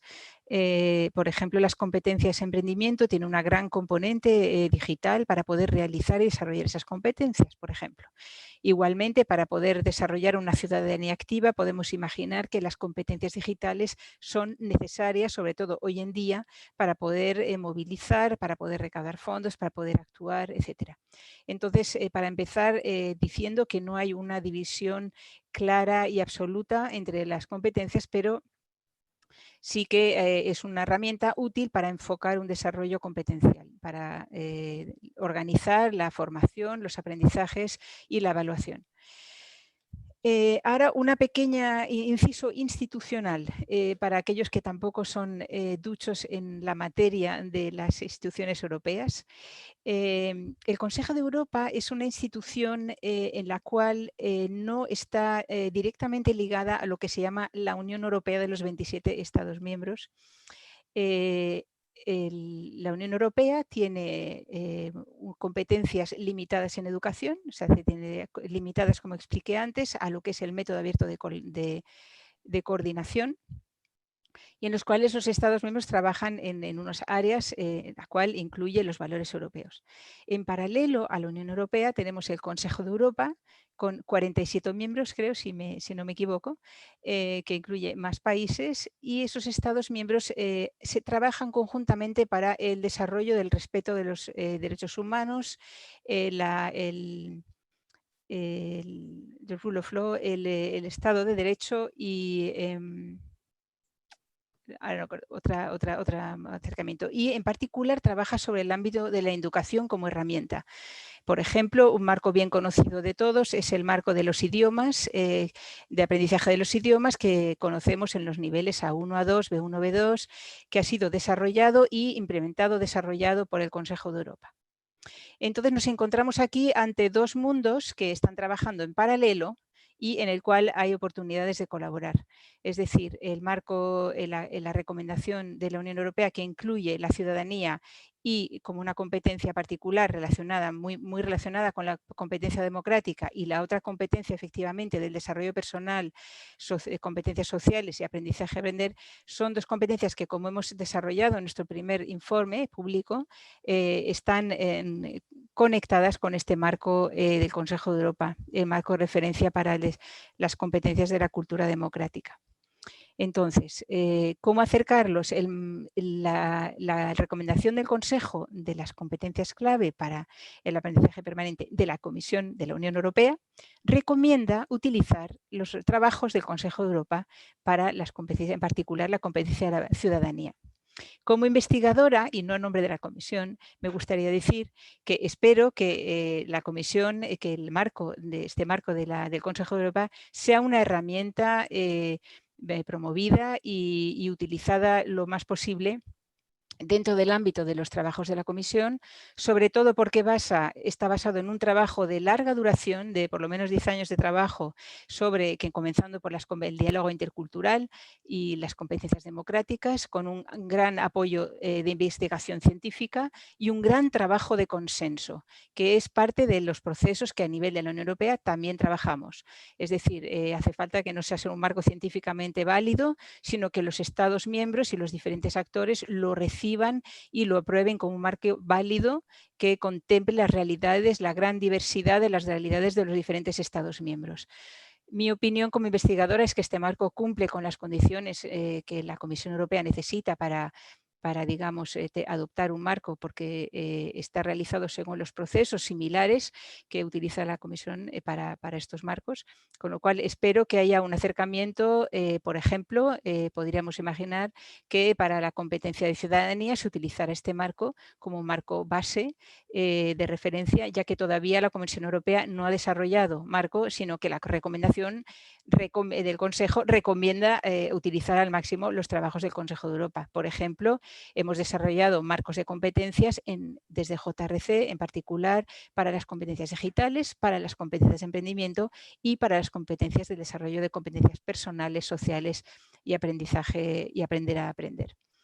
Mi visión como investigadora y esperando que, bueno, que podamos sobre todo reunir esfuerzos y reutilizar trabajos realizados para ser lo más eficaces posibles en lo que es el apoyo al desarrollo de esta competencia, que es el objetivo último que estamos intentando construir. Es que las competencias de cultura democrática y que incluye la interculturalidad se desarrollen al nivel de los profesores y a los ciudadanos por consiguiente, pues de manera eficaz y bueno, lo más rápidamente posible en el contexto que vivimos hoy en día, en el cual la diversidad es un dato, es una realidad que no hace más que aumentar. Así que, bueno, espero haber contestado, aunque sea de manera imprecisa, pero es un contexto políticamente, que tiene componente política que no depende de nosotros como investigadores. Thank you very much, Clara, for giving us this wider and broader idea of the EU part of this competence development and the policies and also institutions involved. And furthermore, Javier is extremely grateful for everything and laments the fact that there can't be a in-presence dialogue to have a more fluid exchange. But thank you very much for covering all these issues. We have a question from Leslie Bash. He is another valued part of the InnoForDev project. And this one goes out to Martin. Thank you for an extremely informative presentation. My question is, how can democratic and intercultural competences be acquired in a global political climate increasingly unconducive to fundamental democratic norms and values? And then furthermore, as a social studies educator, I was engaging with similar issues in the 70s when the macro-political climate seemed to be developing in a more positive direction. Today, the challenges seem much more formidable for educators and policymakers. How can we meet these challenges? So again, to Martin, and then I'm assuming Tamar and Clara might also have comments on this. Thank you, Leslie. Okay, thank you, Leslie. Wow, what a question. I mean, this is something I think that we could sit here and talk about for the next couple of hours, actually, and I'd love to have a face-to-face dialogue with you about these issues. But unfortunately, the medium that we're with doesn't allow all of this. I can't comment so much back on the 1970s, but I can give you my perception of things as they currently stand. And they are like this. I think part of the problem that we've got this political climate unconducive to democratic norms and values. We are there because of a failure of citizenship education on a large scale. At the time that present sort of adult voters were at school. And, you know, I know the situation most thoroughly, of course, within the UK, but we have the EUDEM studies of other European countries as well. And the picture of citizenship education from the past has not been very good. So I think we have adult populations that have grown up without knowing how to critically evaluate the information that they are given by politicians. They do not have many of the competences that we are saying that learners should be equipped with. And I think we're living partly with the consequences of that. So from my point of view, this actually really underlines the importance of education based on the reference framework. This is desperately what we need, precisely because of this political climate that we're living with today. This is precisely why this kind of education, and by that I mean in the old Council of Europe terminology, why we desperately need human rights education so that people know what human rights are and why they're so crucial and critical for so many aspects of our contemporary societies. It's why we need education for democratic citizenship, so that we actually have learners being educated to take up the norms of democratic citizenship, the norms and values, and why we need intercultural education to enhance the intercultural competences of young people so that they can appreciate and understand and engage in dialogue with people across the so-called sort of cultural boundaries, across with people who have different cultural affiliations from themselves. So it's actually what we're living with now in so many countries in the world shows how radically important this kind of education actually is. And in a sense, the situation isn't entirely bleak, because basically the reference framework, it was being developed at a time of major terrorist attacks in Europe, when the Charlie Hebdo attacks occurred in Paris, and we held a conference of the education ministers in Brussels a few weeks after the devastating Brussels terrorist attacks, and that sort of set the tone for that conference of the education ministers.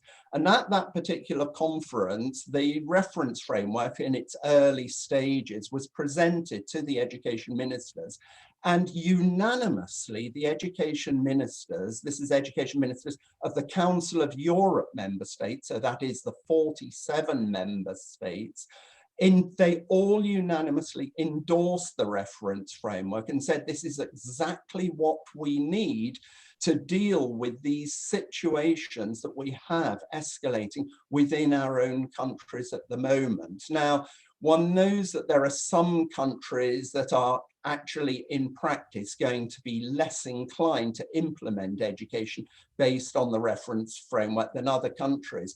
But the Council of Europe ran a survey of the member states 1 year after the reference framework had been published, so just 1 year later, and we found in that survey that the framework was already at that point being implemented in 17 member states in one way or another. So within 1 year of publication of the final framework, you know, education ministers were putting their money where their mouths were. They had signed this declaration endorsing the framework, and 17 of them were in the process already of implementing it. And that gives me some sort of hope that there is a significant number of countries recognizing the importance of this kind of education precisely to deal with the terrible challenges that we're facing in so many countries at the present time. So anyway, there's far, far more that we could talk about on this, but I'll pass over to my fellow panelists because I'm sure they have something to say about this issue as well. Thank you very much, Martin, for giving us this real feel of the purpose and the utility of the RFCDC, and also how it actually feels a gap that came out of a real need. Clara, I'm sure you have something to say on this. Well, it's a personal opinion, but I think one of the great things of the reference framework, or of any reference framework, but now that we have this Council of Europe reference framework for competence for democratic culture, is that it allows to cut the cake into little pieces. So to eat elephant in little pieces. So it gives opportunities for applying in the classroom and on teachers' education, different aspects, different knowledge or skills or attitudes on different how to say, types of activities. If there is, for example, possibility for experiential learning in the link, having, for example, contribution to the community challenges and the local community challenges, having the possibility to learn to dialogue. So developing pieces of the competence framework can be conducive to building at the end some so to say, students which have developed a kind of active citizenship competence and some sense of democratic culture. Collaborative learning as well is a technique that on its own gives a lot of benefits, but among others also teaches how to respect each other, how to appreciate the others, and appreciate the difference and the complementarity of a group, develops the dialogue among different perspectives and consensus building processes.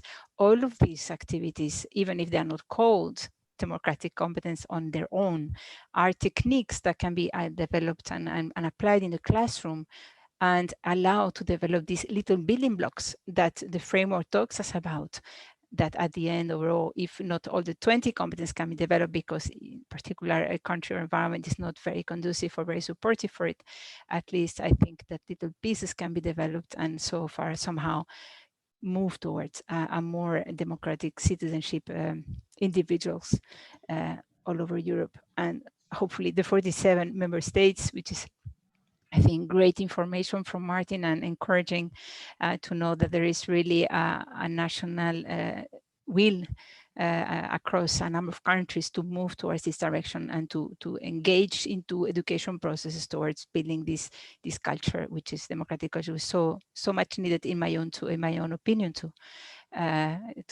nowadays. I would like to try being respectful with the time limits that we have. I just can't resist because I think this issue is really very relevant to our Enough for a Div project. And I would like just to highlight one dimension that led us to the selection of this framework. And just letting to you know, all of you, that this is only the first webinar in a series of different ones. So I hope we would be able to take all those questions that were not addressed here and continue in the next meeting. But coming back to what Martin was mentioning regarding to citizenship education, I just want to recall that the document, the policy document that inspires actually the need for elaborating this research is the Paris Declaration, which identifies the need to provide teachers with tools in order to foster a sense of belonging among citizenship. So Martin was talking about citizenship education. I'm afraid that so far, not in all countries, but in many countries, citizenship education and basically or mainly the concept of EU citizenship was not addressed from an approach that really foster a sense of belonging, or not the practice of the citizenship, but merely instrumental, descriptive dimension. It was mainly, or it is a lot of times delivered through textbook, but there's not really a vivencial dimension of what this participation or citizenship represents to the individual. So once again, so we're coming to the need to foster and to provide teacher with this capacity of working with students through participatory approaches and pedagogical resources that would enable them to construct within themselves this sense of belonging and foster a sense of European identity around those shared values which depart from the whole notion of human dignity and acknowledgement of pluralism. So I think that in spite of circumstances, we're definitely on the right track, and probably the contribution of the RFCDC is the fact that it enables us all in the education field, and mainly teachers, educators, establish a shared language and follow those descriptors and reduce probably the burden that's opposed to a teacher having to provide those sources that eventually would enable developing values and attitudes. So we are aparting from this, I would say, superficial approach of educating towards citizenship, and if I may, intercultural citizenship, and focusing on what makes all of us, and firstly teachers intercultural competence. Thank you, Tamar. This is all the time we have for the questions and answers. I just wanted to, rather in a more of a wrap-up mode, if any of our speakers feel the need to say something more that they feel it's a must in terms of sharing it with our audience. So let's say a couple of minutes each, if you wish. And then I guess we will just wrap up and end our discussion. So should we go again, Martin? Okay, thank you. Well, I would first of all really like to thank the Catholic University of Valencia for hosting this event, which I think is incredibly important. And I'm really glad and thankful to you, Tamar, in particular, for giving us a platform to basically, okay, partly it's to disseminate the reference framework, but actually it's more targeted than that, because I'm assuming many people in the audience here are actually people who are currently trainee teachers and are going to be the teachers of the future, or are teachers already practicing teachers who are taking some sort of in-service training. And actually, I think it's the teachers are the most crucial agents in all of this. They are the people we need to address our messages to, because, you know, we can sit in international institutions like the Council of Europe and the European Commission and speak till we're blue in the face, but actually what we need are the teachers in the schools working with the children,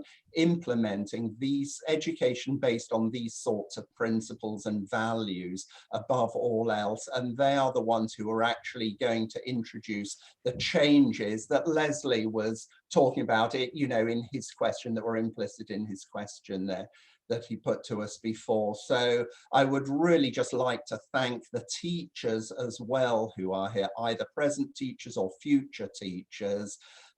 You are our future. You are the future of European societies. So please do your work with hope and in your hearts that you are going to achieve some very real changes in the societies that we're living in at the moment. Thank you, all of you. Thank you, Martin. Clara? Thank you. Well, first, also thank the Catholic University of Valencia and now the European Institute for Education of Competence, Democratic Competence Culture, for organizing this and allowing us, I hope, an ongoing platform for continue our discussion, because this is work in process, for all of us. So I hope that we will be able to continue discussing and sharing the results and exchanging about them. And also linking to what Martin says, I deeply believe that the key person here in this topic is the teacher.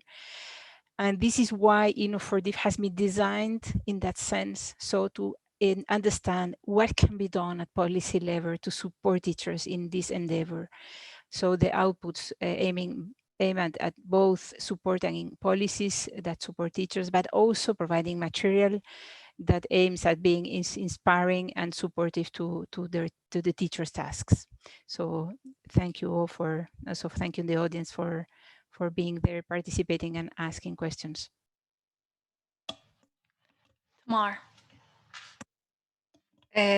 What can I say? Whenever I listen to you, Martin or Clara, I feel very inspired and overwhelmed, and I feel a lot of satisfaction. I would like to thank you both for your valuable contribution, not only for this webinar, but for the mere existence of this institute. I have to say that the creation of the institute has been highly promoted by the fact that all of us as researchers become much more involved in those questions of the need to developing competence framework and provide policymakers, but both teachers, with the opportunity to discuss, to dialogue, and to take forward this mission of the development of these competence. I have to say that for us, it has been decisive, the fact that the JRC and Clara Centeno played in the sense that she enabled us to approach an issue we were working already from 2015, but suddenly got a further dimension, looking at things from perspective of stakeholders and understanding the need of providing evidence-based, of creating evidence-based policy. And to Martin, I can't say enough how grateful I am for sharing his knowledge, for supporting us, for accompanying us in a process of development, of growth, both professionally and definitely personally. I do hope this webinar will be the beginning of other opportunity of exchange. I would like to thank as well those pre-service teachers, students who are sharing with us this webinar. For us, it's a privilege. And just as both Clara and Martin said, for us, the fact that teachers in service, as much as pre-service teachers are sharing this, is the fact that gives sense of all of this work we're trying to pursue together. And just a minor issue regarding practical, just to let you know all that this is happening with accordance to the COVID provisions. So we have here gels and we maintain the distance, and that's why we don't wear this. But thanks so much for taking the time for this in such complicated circumstances. Hopefully this would lead to further collaboration. Thank you, Maria. Thank you very much, everybody. To our speakers that for their insights, and I think this has given a lot of food for thought, especially for those future teachers. As Tamar said, we have full classes listening in on this webinar. And then again, I would like to thank the people behind the webinar. So all the people behind the scenes that you haven't been able to see helped us with all the technical and issues and the registration. And a special thanks to Esther from the O3, who spent hours and hours assuring this would work, to Adela, our interpreter, and to Lorenzo, the technical support, and obviously Samuel, who accompanied us along the whole process. So thank you very much for all of this. We really hope you found this event useful. We look forward to organizing something further along, hopefully next year. But then again, maybe things will just settle down and we can do this in person, and this dialogue will be much more fluent. I won't have to read out questions. Thank you very much as well, Celia Martinez, which is doing a wonderful job. Thank you, Maria. And we now finish our webinar. Thank you very much all. Have a lovely afternoon. Thank you.